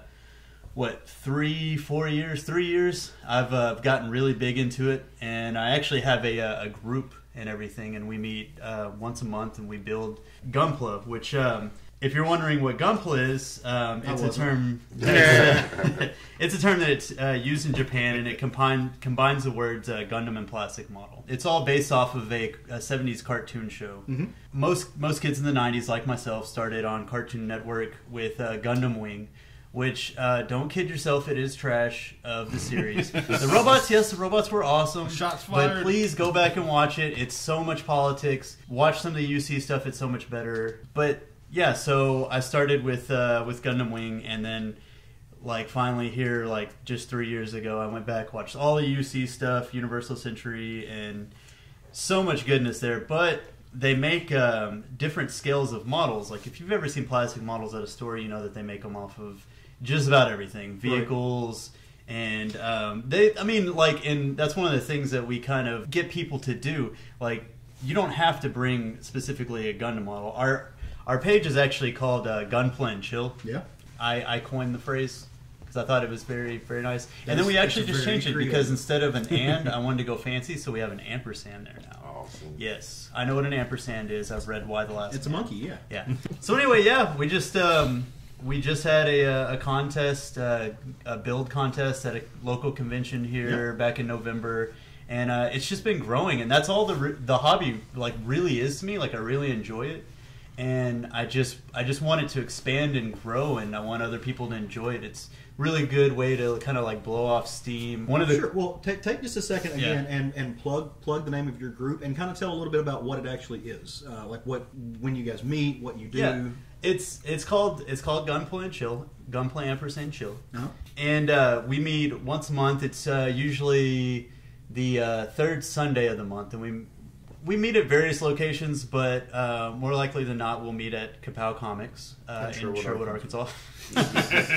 And we'll just get together and we'll build a kit. We'll discuss different techniques that you can use for the hobby, because there's a lot of different customization that you can do there with airbrush, and you can just customize to your heart's content. You can just do what they call I can't think of the phrase right now, but they also have other builds where you take pieces off of other Gunpla and you put it onto other ones. Yeah, you kind of combine and make a custom. Yeah, it's called a kit bash. A kit bash. Yeah. So I mean, they just have all kinds of stuff, and you have people that are doing it with and they have one-piece models, which Sean likes to do a lot. They have so many models based off of anime, like Dragon Ball Z. They have Star Wars models nowadays.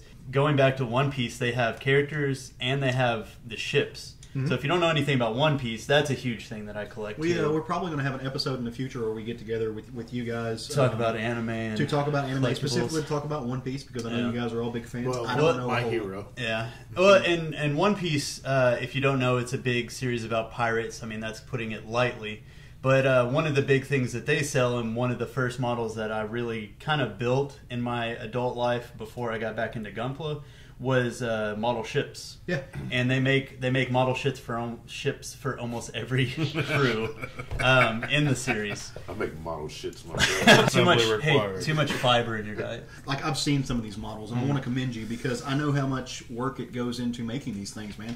I didn't grow up on Gunpla or the Gunpla, right? Yeah. Okay, yeah, I didn't grow up with that stuff, but I did grow up building model cars, model airplanes. Mm-hmm. I'm a huge aviation fan. Yeah. The P-38 Lightning is my favorite airplane. I've got like 7 of them made up at home.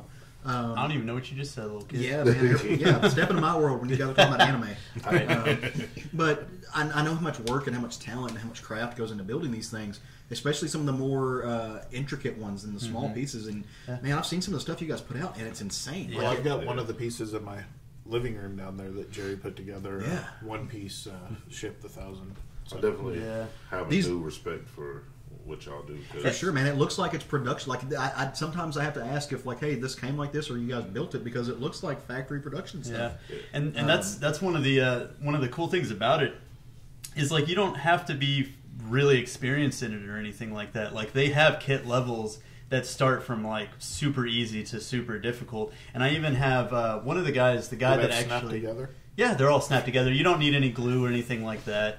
For the most part, it's fairly simple. You do have occasions where you'll accidentally break pieces and throw it across the room or something like that. I mean, not me personally. I've seen it happen. Never happened. But yeah. Anyway, our guy that actually won the our Gunpla Builders contest at the convention I mentioned, that was like the first Gunpla he ever built. He was Really? He was solely into. I mean, he had entered. Don't get me wrong. He had entered into not Gundam but model building competitions before. He had done mostly war stuff, like World War stuff, and so he already knew how to weather and stuff like that. Mm-hmm. So he just basically applied that to Gunpla and just pulled off a big W. And now like it's his favorite thing ever. Like I see him at every build day, and he completely enjoys it. But it's a really fun hobby, and I don't know. Like I said, that's my big thing about it. I want to get as many people into it as possible. So, and that kind of harkens back to something we were talking about at the beginning of the show with Daniel Warren Johnson. Potentially, we don't know for a fact, but we're hoping, and there's been suggested, rumored talk that he is going to be doing a Gundam comic, which is the hotness. And even if, like I said, I'm not familiar with Gundam, but I like giant robots, and I love some DWJ. So I'll be getting that book if it comes out. Well, see, and one of the things about Gundam is they have so many different universes and so many different timelines. The main universe is UC, which is actually all the stuff that he's been drawing lately has been from Universal Century. Very cool. So you're able to recognize some of that stuff. Oh yeah, definitely. Like even whenever he drew a character from one of them too. But yeah, all the robots, they change robot designs depending on what universe they're in or whatever. Yeah, man. And the mainstay universe has a very iconic design for all I don't even robots. care about anything you just said. I just know about it. But yeah, no, his art's awesome, and I actually commented on it, I think yesterday or this morning, and I was like, why are you drawing all this? Like, what are you working on? What is making you draw all this? And I actually I scrolled back through some of his stuff, and I saw he was working on some kits too. So I don't know if maybe that was inspiring, but I think I saw some more drawings before the kits too. So I got my fingers crossed. Yeah. Man. Nothing's better. They're a very actually reasonably priced 3D model, probably for reference. Yeah.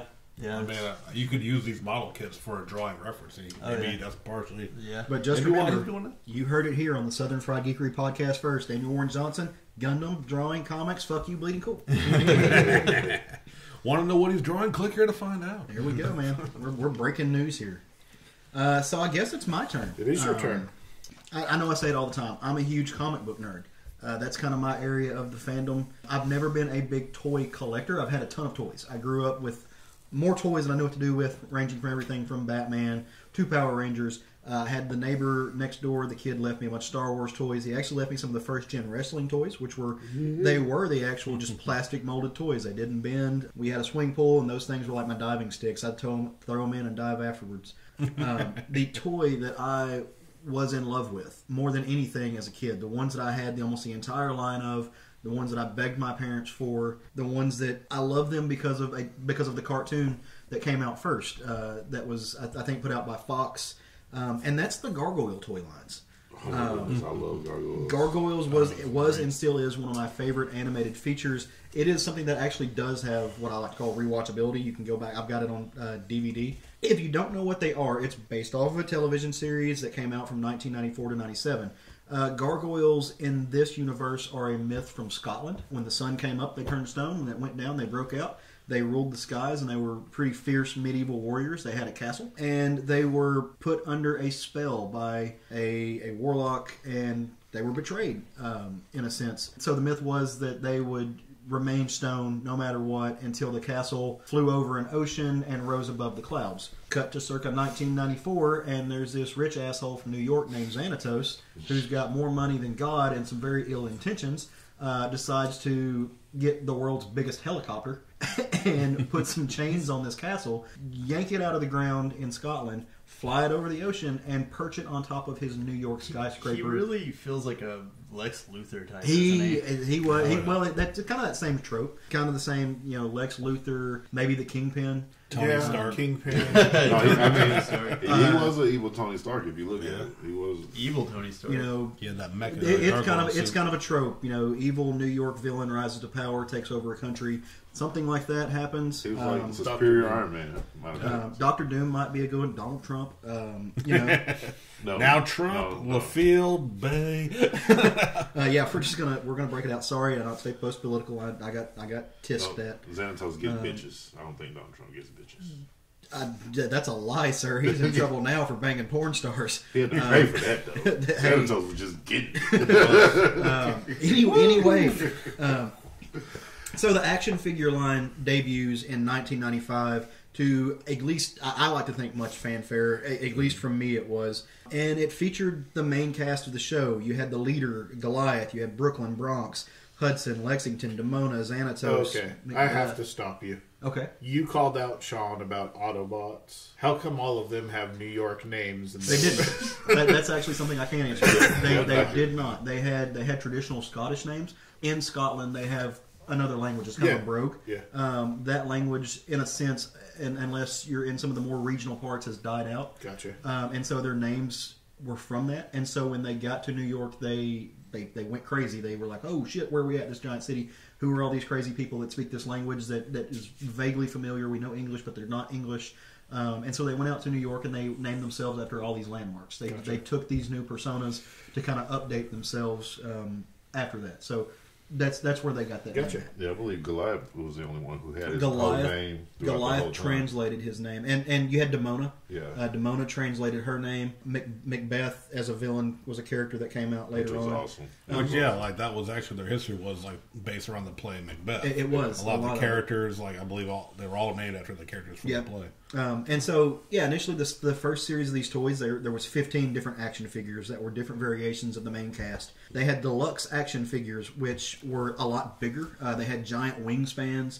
They had an electronic element. Their eyes would light up. They would have battle cries. They eventually came out with a hardwired line, which were like Android versions of all of these different characters. And where that kind of came from was there was a character in the animated series named Coldstone, Coldstone was badass. He was badass, man. Now a creamery. Which is a badass creamery.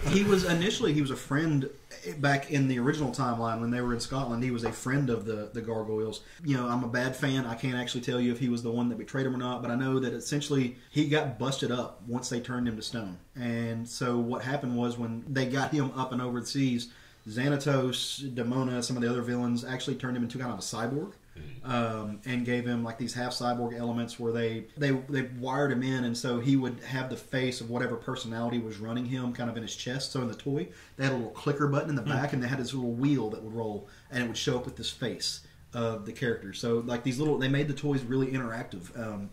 And just really, really cool. In 1996, the second series of the toys came out, and these were mostly just kind of color variations. They did kind of like we've talked about before. They recycled kits just to go off the season 2 stuff, which the season 2 stuff wasn't my favorite stuff, and then neither were the second series of toys. Generation 1 is always the best. Yeah. Did they have any sports versions of any of those characters? I don't believe so. Ninja Turtles did. Ninja Turtles had versions of everything. Horror characters. We'll say I was a big fan of Gargoyles cartoon as well, and now I was not buying toys at that time. Who was your favorite character? To be honest, other Gargoyles, Bronx. Yeah, the dog. He was holding it down. But really, one of my favorite characters, because I don't want to spoil a twist on a 20-plus something old cartoon, but Puck, I believe was his name, the God of Chaos, and who he actually was for most of the series until he revealed himself, was amazing. That was a good arc. So Gargoyles for me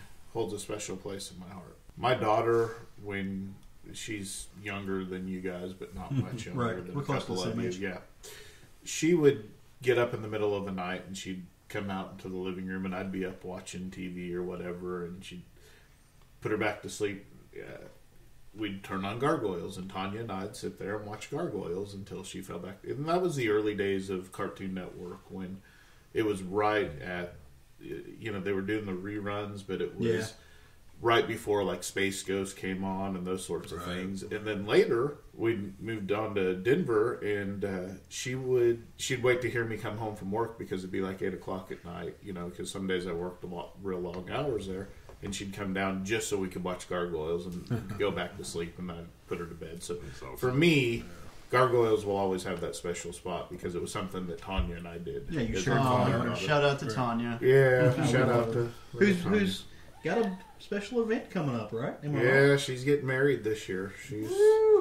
Her and her longtime boyfriend have gotten engaged this year, and we're looking forward to that. And you know, getting her married off. Well, congratulations to her. Congratulations to you and father-in-law's Greg. Right. That's really cool that you came into this thing that I was a fan of in kind of a way different way. Right. It's neat how we approach different things that we like and the different experiences we have with them. And it's kind of like music to me. So I can hear a song and I remember what I've attached to that song and the emotions that come with it. And I think that's what a lot of fandom is for a lot of us. It absolutely is. I think that geekdom and fandom of any sort, it's the emotions it brings back from your childhood or from a certain point in your life that allows you to reconnect to that point. Absolutely. Brooklyn was my favorite character. Brooklyn's a good character. I like Brooklyn. It was good. Yeah. Mine was Lexington. Yeah. I liked the little guy. He was fun. Little pipsqueak of a character, but had a lot of heart. Mm-hmm. Was he the one always making devices and stuff? I want to say he was a smart one. He was a Donatello. Yeah. He was the one. He was the little green one that had the ball that had the wings that attached from his arms to his feet. But so not only did they have these the toys of the action figures of the main characters, they had some additional toys that came out with them. They had 3 different vehicle sets: the Night Striker, the Ripping Rider, and both of those were kind of like flying motorcycles. Which that was purely just do gargoyles fly or do they glide? They fall with style. How do they get back up to the top of the castle? No, they do fly. They show. Yeah. Actually, sorry, I actually do remember this very specific about the cartoon. The problem was, the city, the winds weren't strong enough to carry these big muscle-bound gargoyles, so they could only glide in the city, and they would just have to claw their way back up to their perch. They addressed that. And also, a little side note while I've got the mic, just small little aesthetic and design of gargoyles. Just that little thing, the way they do when, you see gargoyles or bat-winged creatures, they usually fold them up behind their back when they're not flying. To use their wings as a cloak by draping it across them was just that was badass. It's amazing. It's a little touch, but it's an amazing It made design. all the difference. It was so cool. Really, and it gave them kind of a regal appearance. Indeed. But yeah, so I really don't, back to the toys, they had these vehicle sets. The 2 were basically like airbound motorcycles, which for the life of me, I can't figure out why these creatures, which did fly or glide, needed airbound motorcycles. But the cool one, it's one I had, was Xanatos' Roadster, and this thing was like a badass jacked up 1930s model, big Cruella de Vil looking speed racer roadster type thing, and it was amazing. It was pimped out to the max. Let's be honest, this isn't the first time they gave flying toys to characters that did it. I mean, I'm pretty sure there's a Superman flying pod or something out there. Flash motorcycle. Flash motorcycle. So many Flash motorcycles over the years they have not learned. Yeah. But yeah, and they also had, we talked about the Ewok Village earlier. They had a big castle play set. So, and that's something I had as well. You'd take it and perch it up around your room, and you could fly your gargoyles around. And it was just the show was a big part of my childhood. I'd come home after school and watch it every day. Having those toys right there with me while I'm watching the shows, and I can interact with them, and I can see it on TV, and I can see them in my hand, and it was just like this big thing. And part of that play, even for adolescent kids, I mean, it's definitely something in earlier ages, but part of that play for kids is so much of how we learn cognitive development. When you talk to people who write the comics and the books that we love, they'll tell you, it's like, oh no, this ability, this art started when I was a kid, and I would make up stories with my action figures. And, the Star Wars toys in the expanded universe, the Star Trek toys, the Transformers, you'd be able to take these things and you make up your own plots and your own storylines with them. And that's where a lot of that creative juice comes from. And, for me, I'm an aspiring writer. I think back now to all the different things I did where you mix and match. I had gargoyles fighting the Robin Hood guys in the little tree play set. And a lot of that's where you learn how to develop these different things. And so I think that's why we all have the relationship with toys that we do. Indeed. Growing up, I had this friend that I started in elementary school with, and he actually had two brothers. He was the youngest. So, and they were all around 5 to 8 years apart. So they all grew up in different generations. Yeah. So whenever he would come over to play, he would bring these duffel bags of toys, and we would have these all-out wars with G.I. Joe, Transformer, Predators, and Aliens. And it was fucking ridiculous. I had some of the Xenomorphs as a kid too, man. Those Xenomorph toys were awesome. Oh, and another one that we didn't bring up, the McFarlane line of toys. Yeah. Those things were more collectible than toys. Yeah. Ooh, they were pretty. Posable statues. And the Mech Warrior toys. They're really sharp if you get hit with them in the head. They really hurt. You know what? Real quick, you actually just reminded me. I don't know why this conversation brought back a memory I had long forgotten. In high school, with a lot of those '90s X-Men toys, done playing X-Men with them. I was reading the comics, but I just wanted toys. This was the early start of collecting. But me and my friends were really into RPGs on Super Nintendo role-playing games, and we knew about Dungeons and Dragons, but we couldn't afford these $40 books. We were poor. Right on. We knew, but we had Monopoly dice. And we didn't have miniatures, but we had X-Men action figures. And I would tell stories, and we would place the toys as where the monsters were and where the party were. Basically, we were making our own Dungeons and Dragons game. That's awesome. With just D6 dice, and we wrote our own little stories about that. Which isn't much different than what we're doing now. not a ton, but still. It was my early DMing, which I did the same thing, except we did it with the Vietnam War. And we created classes based on different jobs you would have in the military, which is actually how Dungeons and Dragons got started. Was based on those war miniatures. Yeah. So. Oh, you meant a game? I thought you actually created the Vietnam War. He did. Craig started. You heard it here first. Craig started. I was alive during the Vietnam War, but not when it started. Well, guys, that kind of wraps up where we wanted to go with toys. Do we got time to throw out some comic talk just real quick before we wrap these things up, or we want to call it a night? I like comic talk. Yeah, let's go for it. Let's do it. All right, well, we'll just we'll make this kind of our end segment. It's kind of a pitch on stuff that we've read that we really think you guys should pick up. Now, these are mostly books I think that came from last week. Some a little bit older because I think some of us are getting through some reading piles. But I'll kick it off. I want to talk about a book called Ice Cream Man #1. Tell me Master P is in that book. No. Tell me Master P. And now a Master P reference? Yeah, about it. Are you in fact about it? Quick story about that, just because you memories. We're going to derail this for a minute. They didn't have Master P toys growing up, but they had the black G.I. Joe and they had Monopoly dice. Just really quick, high school, going to a video rental store, and I'm About It came out at that time, and the little self-made label, this mom and pop rental store, had it called I Am About It. It was not hood in the least. All right, sorry, continue. All right, man. So, yeah, the book I want to talk about is a book called Ice Cream Man. It's from a little company called Image Comics, the third largest comic production company coming out there. If you go to any local shop, they're probably going to have at least their own little section. It's written by a guy named W. Maxwell Prince, and the art is done by a guy named Martin Morazzo. They've worked together before. They did a little book called The Electric Sublime a few years ago from IDW. I think it was a 4 or 5 issue series. Stunning book. I'd have to go back. I don't remember what it was off the top of my head. I do own all the issues, but it was a really fun book. Now, Prince hasn't written a lot. He's kind of a new writer trying to get his break in. His most notable work was the art crime book Electric Sublime with Martin Morazzo. Now, Martin Morazzo has worked on a lot more. He's applied his artistic talents to a couple of other things. He's worked with a guy named Joe Harris I'm a big fan of on a book called Great Pacific, and another book called Snowfall, which is really, really good. That's one of the larger titles. Some folks are going to recognize that. Both of those are from Image as well. Ice Cream Man is colored by a guy named Chris O'Halloran. O'Halloran or O'Halloran. I'm actually probably butchering that. And if you're listening to this, I apologize, and you can come on the podcast for free. We would love to talk to you. Fight me, bro.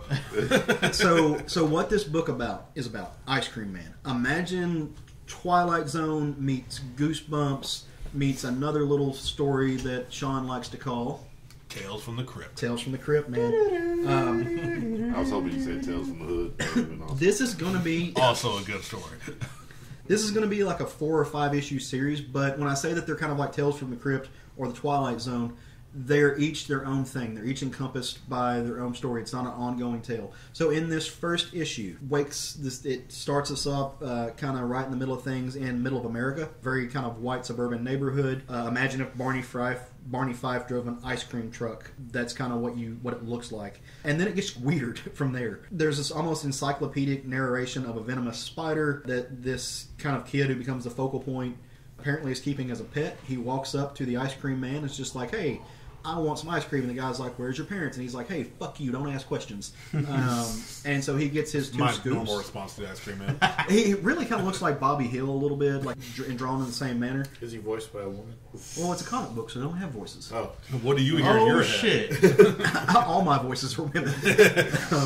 Yeah, so he's talking to it, and he takes his ice cream and goes home. And what you realize is why this narration of this spider, which is really creepy. He walks in, and you're like, "Hey, where actually are these kids' parents?" Because the house is a wreck. It's trashed. And he walks into the kitchen, and there's mom and dad sitting at the table, except they've been dead for a hot minute. That panel, it's a full page spread, right? Yeah. Yeah. No, it looks beautiful. It's gorgeous and creepy as all hell. So, at the same time, the narrative breaks away and you get into this police station and there's two detectives kind of doing their own little thing. They're arguing, and lo and behold, they get sent on a call where there's been a missing people reported. A husband and wife. They've been missing for about 10 days, and they've got a kid. That's where the connectivity in the story comes from. Cops go to the house, they find the dead parents, and if you can imagine, Jerry's Google search boner spider. Then you'll know exactly what I'm talking about. Yeah, apparently in real life this spider does exist, and it can cause priapism, which is where your erection will not go down. It's part of the things that they use to develop Viagra. Yeah, they had a thing on 1,000 Ways to Die with it. That's how I knew about it. Wow. It's insane. So apparently more than 4 hours is you really need to see a doctor. Boner spider. Just when you think the creep factor couldn't get any higher, the kid runs off in the woods because he heard the cops coming. Fucking werewolf jumps out from nowhere.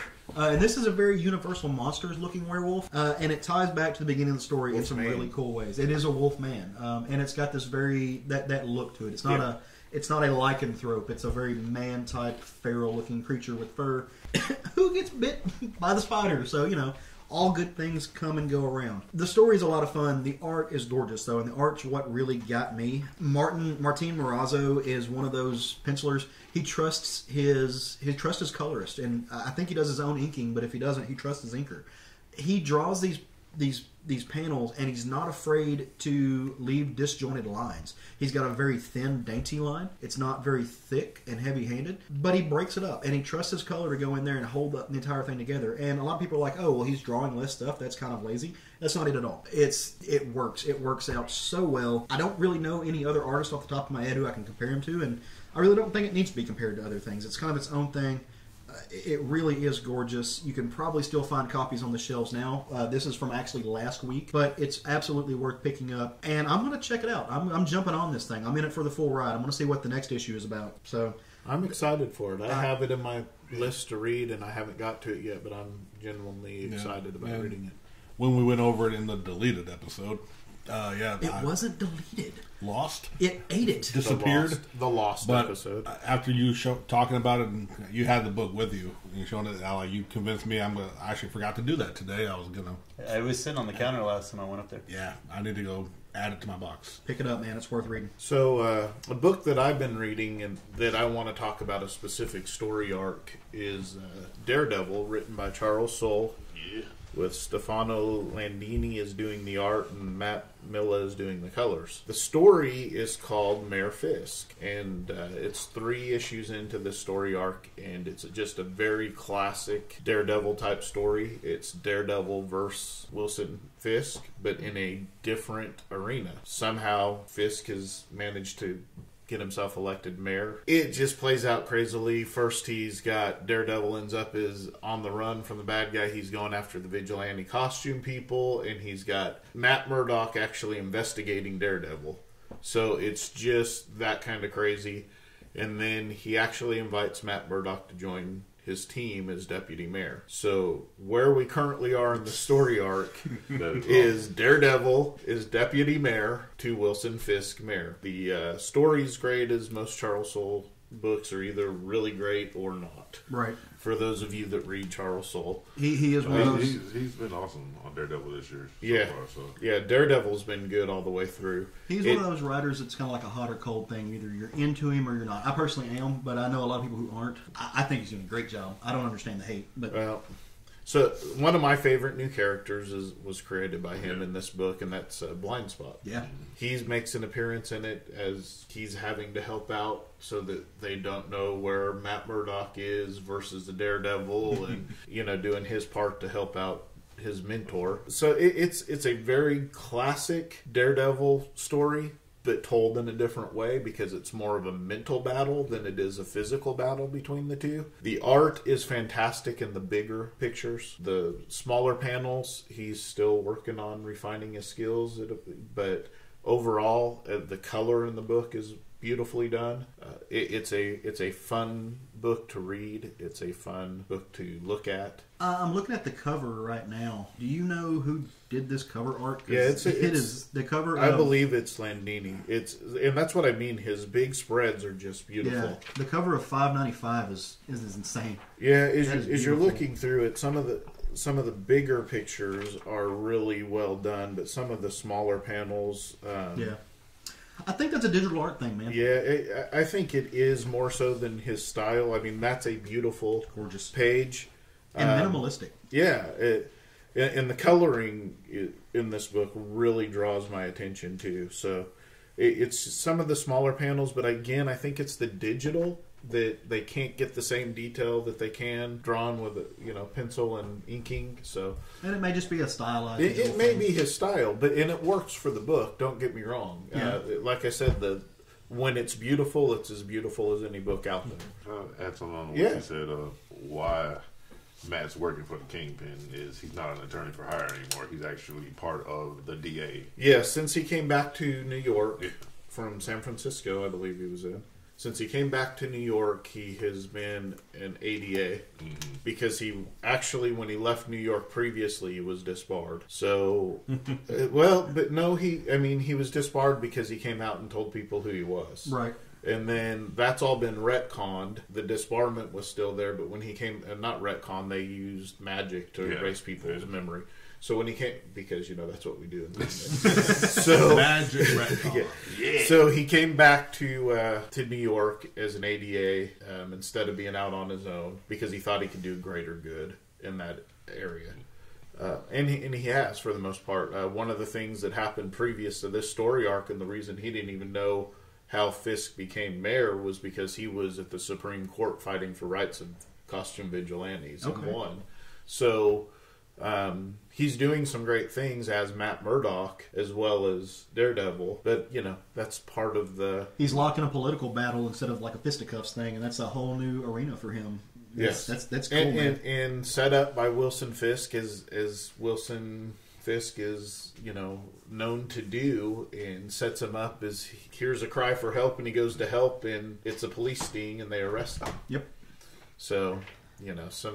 Just a great story. It's been a lot of fun, and I can't wait to see how it plays out. I learned a fun fact today that Wilson Fisk became the mayor by beating J. Jonah Jameson. I did not know that as the mayor. So the thing about Wilson Fisk is also that he's a Spider-Man villain originally. Yeah. He's been known as a Daredevil villain for so long, but he really was initially a Spider-Man villain. Well, I think the Netflix show really helped with that too. Even before that, though, I think it was called Fall of the Kingpin was one of the seminal issues. Frank Miller, Frank Miller played. I think Daredevil took him on, and it was just I think that's what cemented him into being a Daredevil villain. I mean, he's been at this point. I don't know that you could still consider him a Spider-Man villain as much as you can. I mean, I just consider him a Marvel villain. Seriously. So Back in Black, which was one of my favorite Spider-Man stories ever that got retconned, but because retcon in Marvel. Well, because Peter Parker would really make a deal with the devil, but totally would. When he breaks into the prison and comes, within an inch of killing Wilson Fisk is just one of my favorite comic book moments ever. When he just loses his mind because somebody took a shot at Aunt May and she died, and Peter Parker lost his freaking mind. That section of Spider-Man is one of my favorite sections, and then again, they ruined it with Brand New Day and all of that stuff. Yeah, we're not going to talk about Brand New Day. You're talking about the Back in Black Kingpin Yeah, scene? Back in Black. When he got him in the ring? Yeah, when he broke into the prison and Oh. yeah. And he was telling him about filling his lungs with the fucking webbing fluid. Yeah. Holy shit. Yeah, it was amazing. One of my favorite Peter Parker moments, and sad that it's gone. Yeah. All right, Sean, we're jumping over to you, man. Tell me about some comics. All right. Well, the comic I'm going to talk about came out last week, as this week wasn't really a heavy week for comics for me, but it is the book I've been going on and on about. It is Batman. Current issue 39, with the title on the cover called Revealed, The Secret of the Eternal Vow. I didn't know what the hell that meant, so I was intrigued from the get-go. Long story short, this one has a guest appearance from Wonder Woman. Yeah. So apparently, at some point, which they only kind of alluded to, I don't think it was ever actually in any comics, as far as I'm aware, because I tried looking up this guy. They made a vow to a person they called the Gentle Man, who is in an alternate dimension fighting an eternal war. An unending horde of monsters, like kind of like orcs kind of thing, coming in and fighting. And they promised, for some reason, for like I think one time, they'll give him a break from fighting this eternal war, and they will cover it for him. This is again written by Tom King. It had a new artist come in on this book. I believe it's Joelle Jones. She's been on it for a few issues now. Has but it been? it's, Okay. Yeah, I think but she's a fill-in or like when they do a single story, a single issue story. And her art is fantastic. Oh, it's still very good. But of course, it's like Tom King still writing, making very human characters, I guess, all these super personalities. Just like the little things of Batman gearing up to go into a medieval conflict by getting into bat armor. saying how ridiculous he looks. And Catwoman just laughing at him. And it's just like little human things like that. The ending has apparently caused some controversy. Because, well, basically, they go into this alternate dimension for a few hours. And as Catwoman is showing the Gentle Man around town, he explains that a few hours in their world is years in where he fights. So while they're only gone for a few hours, Batman and Wonder Woman have actually been fighting this eternal struggle for 10 years. Yeah. And spoilers ahead if you haven't read this issue. While they're fighting, you got, Batman, Bruce Wayne, and Wonder Woman, two of the most probably attractive people in the world of DC Comics. They're just cleaning each other up and talking about how they've been, fighting for 10 years side by side. And it ends with them leaning in like they're about to kiss as a cliffhanger. And Batman is recently engaged, if you're not following the story, to Catwoman. So it makes it even more, kind of a shock. I can see where the fans are. I think what Craig was about to... we discussed this, is I believe it's going to be a fake out or they're not going to go through with it. So my thing is that we all know Tom King's going to rip our heart out with this story. There's no way that Catwoman and Batman end up happy. Oh, yeah. There's no way. However... He couldn't make Kite Man happy. However, hell yeah. I don't believe it's going to be 3 issues after their engagement. Right. I feel like this is and I might be wrong, but I feel like this is just two people been fighting side by side for 10 years and they're having a weak moment. And Exactly. I bet they emphasize that they're exhausted. Yeah. Because they are. Wonder Woman especially is very superhuman. Batman is the peak of human potential. They're worn out. It's 10 years of constant war. Yeah. And so I think it's a moment of weakness. I think it's going to lead to something good because Tom King has been entertaining me from the jump on this new series that I came in very late to. I read this book as well, and one of the things you said earlier is you don't know why they made this deal with the Gentleman. Mm-hmm. It's actually it's a blip. It's easy to miss in the book, but what you find out is that he's actually only been gone from our world, from the world, the regular world, for a year, and it's been over 10,000 years in this land that they're in. But they made this deal with him because the Gentleman is actually from our part of the world, and he's married. He's got a wife, and so he made this deal with him so for an hour he can go visit his wife.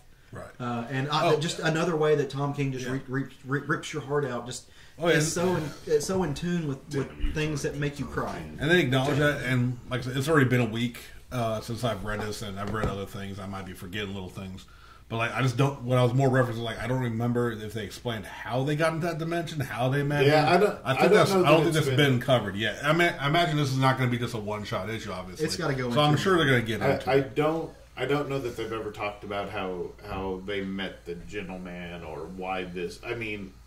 understandably, they're trying to give them a break, but what led them to even interact with I'm sure him? they're going to cover it in the next How did they ever overlap in the first place? That's more what I was referencing about, like, they haven't explained that. Well, and to speak towards the controversy, I've heard a lot of it, and I understand a lot of it. I really do.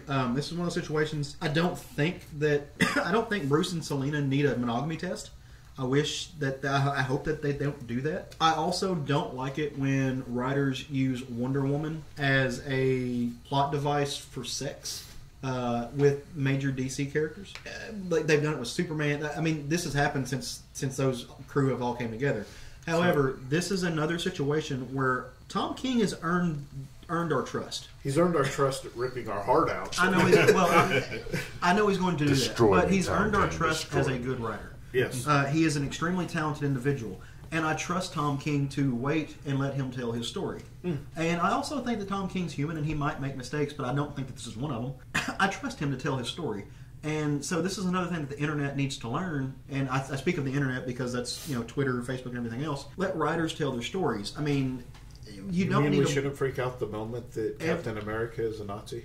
Yeah, especially when he's not a Nazi. Right. I mean, but that's my point. You have to let these people. This is sequential art, and it's produced episodically, and that means that you have to wait for it. And we live in a binge culture where you expect to get everything right now. You're not going to get that with comics. If you want that, go read a novel. Wait for the trades. Yeah, or wait for the trades because you're not going to get that, and you shouldn't. I don't want that. Nobody else wants that. That's why we read comics.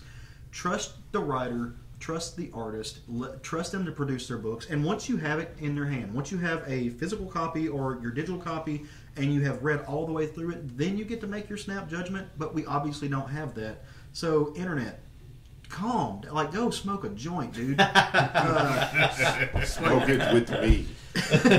Like, share. Hang on, because Tom King has earned the right to tell his story. So sorry, I'm getting off my soapbox now. Jesus I apologize. Christ. To protect us from the government. And I like everything. soapboxes. Go smoke it if you live in a state where it's legalized or medically handed out. And take me. And take Big Mike. You have to remember the man is on this podcast. We are sitting with a government agent. Hi. How's it going? That was said by me and for me only. So come at me, bro. I don't give a shit. Jerry, you got a comic you want to talk about, buddy? Yeah, actually, I don't have anything current. Okay, okay, it's current, but there hasn't been an issue out I think in the last week or two. There's actually 3 that I wanted, technically 4 that I wanted to talk about that I'm really loving right now. But the one I'm going to talk about is probably the underdog that I'd never thought that I was going to end up reading. And I know you guys are looking at me super confused because you're like, what about the episode that accidentally got deleted? I'm going to change it up. Do it, man. Instead, I'm going to talk about the new Thanos series that is coming out right now. You stole my Yes! You got to redo your research real quick on your phone. We can share it. You want to share it? Nah. Yeah. We share it, please. Yeah, listen. Okay, so anyway, the previous team on this was Jeff Lemire and Mike Diodato. Diodato. Thank you. I didn't read that name before I actually said it out loud. So anyway, they're coming off of this 12-issue arc that team has done. At the moment, right now, we have Danny Cates and Jeff Shaw. It's actually Donnie. Speaking of butcher, it's actually Donnie. Son of a bitch, did I read that wrong? I put an A in there, and there's no. Donnie Cates and Jeff Shaw. Who was one of our new guys of the year in the 2017 episode. It's kind of funny how I got sucked into this book. Because a lot of times for me, especially whenever you're working at the comic book store, it's really hard to pick what you want to read week by week. Whenever I started working there, I tried reading it all. But then you have these people that come in and want to buy them and talk to you for an hour on end and eat lunch with you and all this stuff, and I can't concentrate on what I'm reading. It's terrible. It was just awful. How it's been going lately is I'll be on social media like Facebook, Instagram, something like that. I'll follow an artist or a writer, or I'll see a review post on something. 9 out of 10 times, it's going to be a panel, a really sick, sweet-ass panel of something that really makes me want to get into it. But I think this one was actually us sitting around talking it, and somebody mentioning, oh, the new Ghost Rider. And we thought they were talking about the new Ghost Rider series, but that was not the case. So basically, this series picks up, Thanos has won, he's taken over, the Chitauri race, and he's ascending his throne. and there's just all this celebration going on. People throwing red ribbons and shit all over the place. One of the Chitauri leaders comes up to him and goes to speak to him, and he immediately shuts that shit down and knocks him out, and he's trying to figure out, and then as the scene's unfolding, you start noticing all of the fucking ribbons and shit that's being thrown in the air is fucking blood now, and there's blood raining from the sky, and the Chitauri that he's holding basically goes, "Can you please tell him to stop killing us?" And he's like, "What are you talking about?" He looks up, and you see all these Chitauri monsters that were in the first Avengers movie, the giant snake things. Mm-hmm. And you just see something zipping around, blowing them the fuck up. So it ends up being this crazy fucking Ghost Rider that rides in, right? He basically goes up to Thanos and was like, "Hey, you need to come with me." And Thanos, being the hard hitter he is like, "Nope," and he just fucking hits him, bolts him. So then all of a sudden some shit happens, and Thanos is wrapped in chains, and this fucker is holding a piece of the time gem. And Thanos just automatically recognizes it, and he's like, "What the fuck?" It turns out that this crazy badass character has the spirit of vengeance, the power cosmic, the fucking shard of a time gem, and his chains are made out of the bones of the Sidorak. Can you say or spell OP? Yes.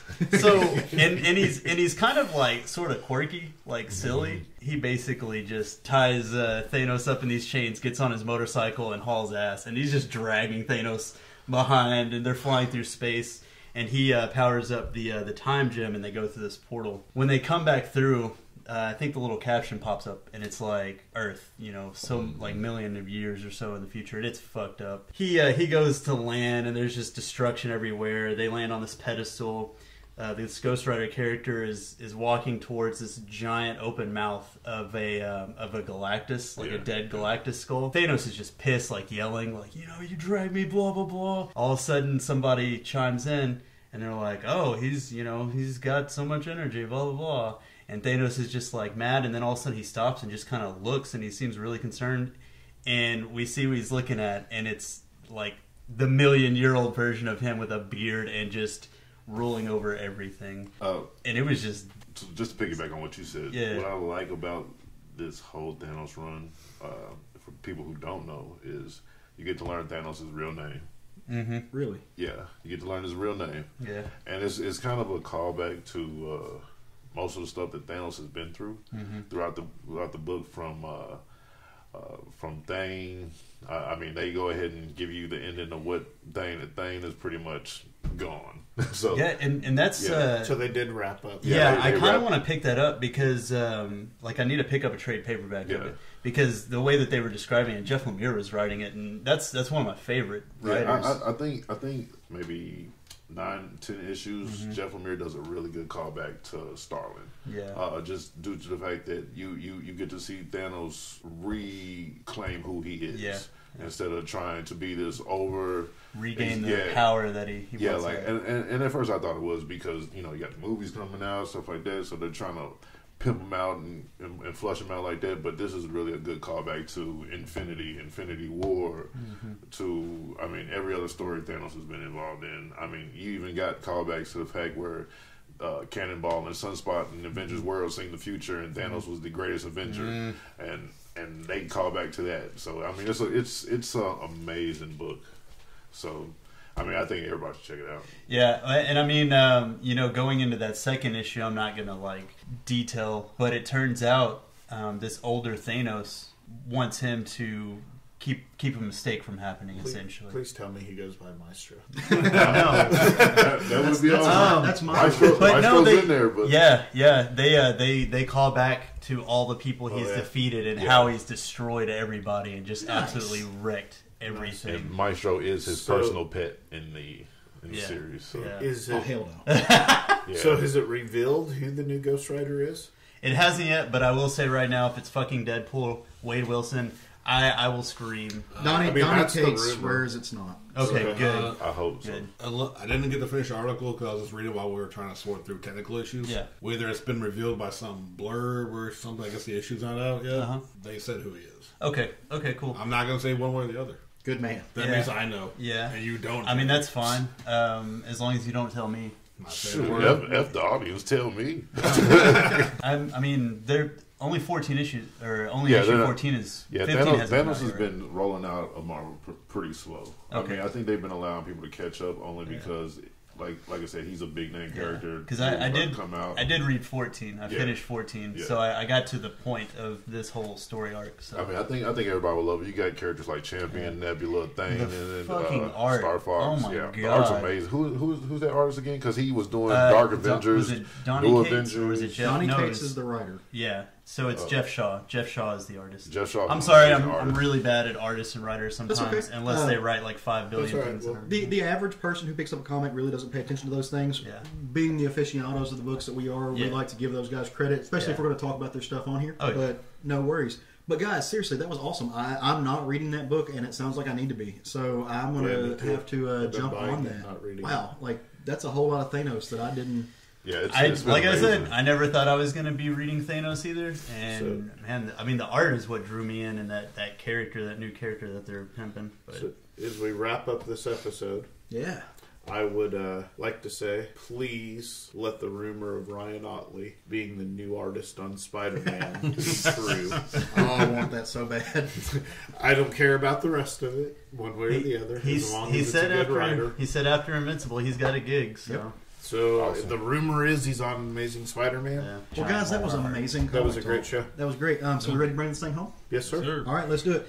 Hey, out there, everybody. Thank you all for listening so much. We appreciate you taking your time out of your busy schedules to give us your ears. If you like what you heard, and we hope that you have, go give us a review and a rating on wherever you get our podcast from, be it iTunes or SoundCloud or Libsyn or Google Play. We're on Stitcher now. Give us a rating and give us a review. That helps us get out to other people who might also enjoy this podcast. It helps us spread our bandwidth a little bit. And it also gives us some feedback on how we're doing and lets us know if we need to change things. We are also on Twitter now. If you are on Twitter, you can go follow us at SFG Podcast. Let us know what you're reading, what you're writing, Say what that you're link one working more time. on. At SFG Podcast dot Twitter or whatever. Just type in at SFG Podcast. I don't know how this shit works. Technology. I'm recording into space right now. But yeah, go give us a like, give us a rating. It lets us know how we're doing. We would really appreciate it. Tell your friends about us. Spread us around a little bit. You can share us on Facebook. And then come back next week and listen to some more stuff. We'll have another thing to talk about. We also have a blog attached to this show that I write every week, and it lets us know 5 things in comics that are happening that are really cool. And I'd appreciate it if you read that too. Just spreading some of that love out there. Absolutely. Anybody else got any goodbyes or anything they want to say? No, I think we've hit about all the major points. of this definitely go hit your local comic book shops. Oh yeah, absolutely. Do it. Buy comics, read comics, enjoy comics. Yeah, hit your local comic shops, but especially, I don't care how you get your comics, pay for them. Pirating is Yeah. stealing. I don't care who you are or what you're doing. That's a point that I like to point out on anime and manga too. So many people do it illegally. If you want more of that shit to come over here, you need to spend money on it. Yep. Yeah. So I would like to thank our guests on this episode, Jerry and Mike. That each are doing their own things and making amazing stuff. Appreciate you guys coming on, and we want you back, Anytime, man. bro. Anytime. Come on back. It's been fun. All right, y'all. Go forth and read some comics.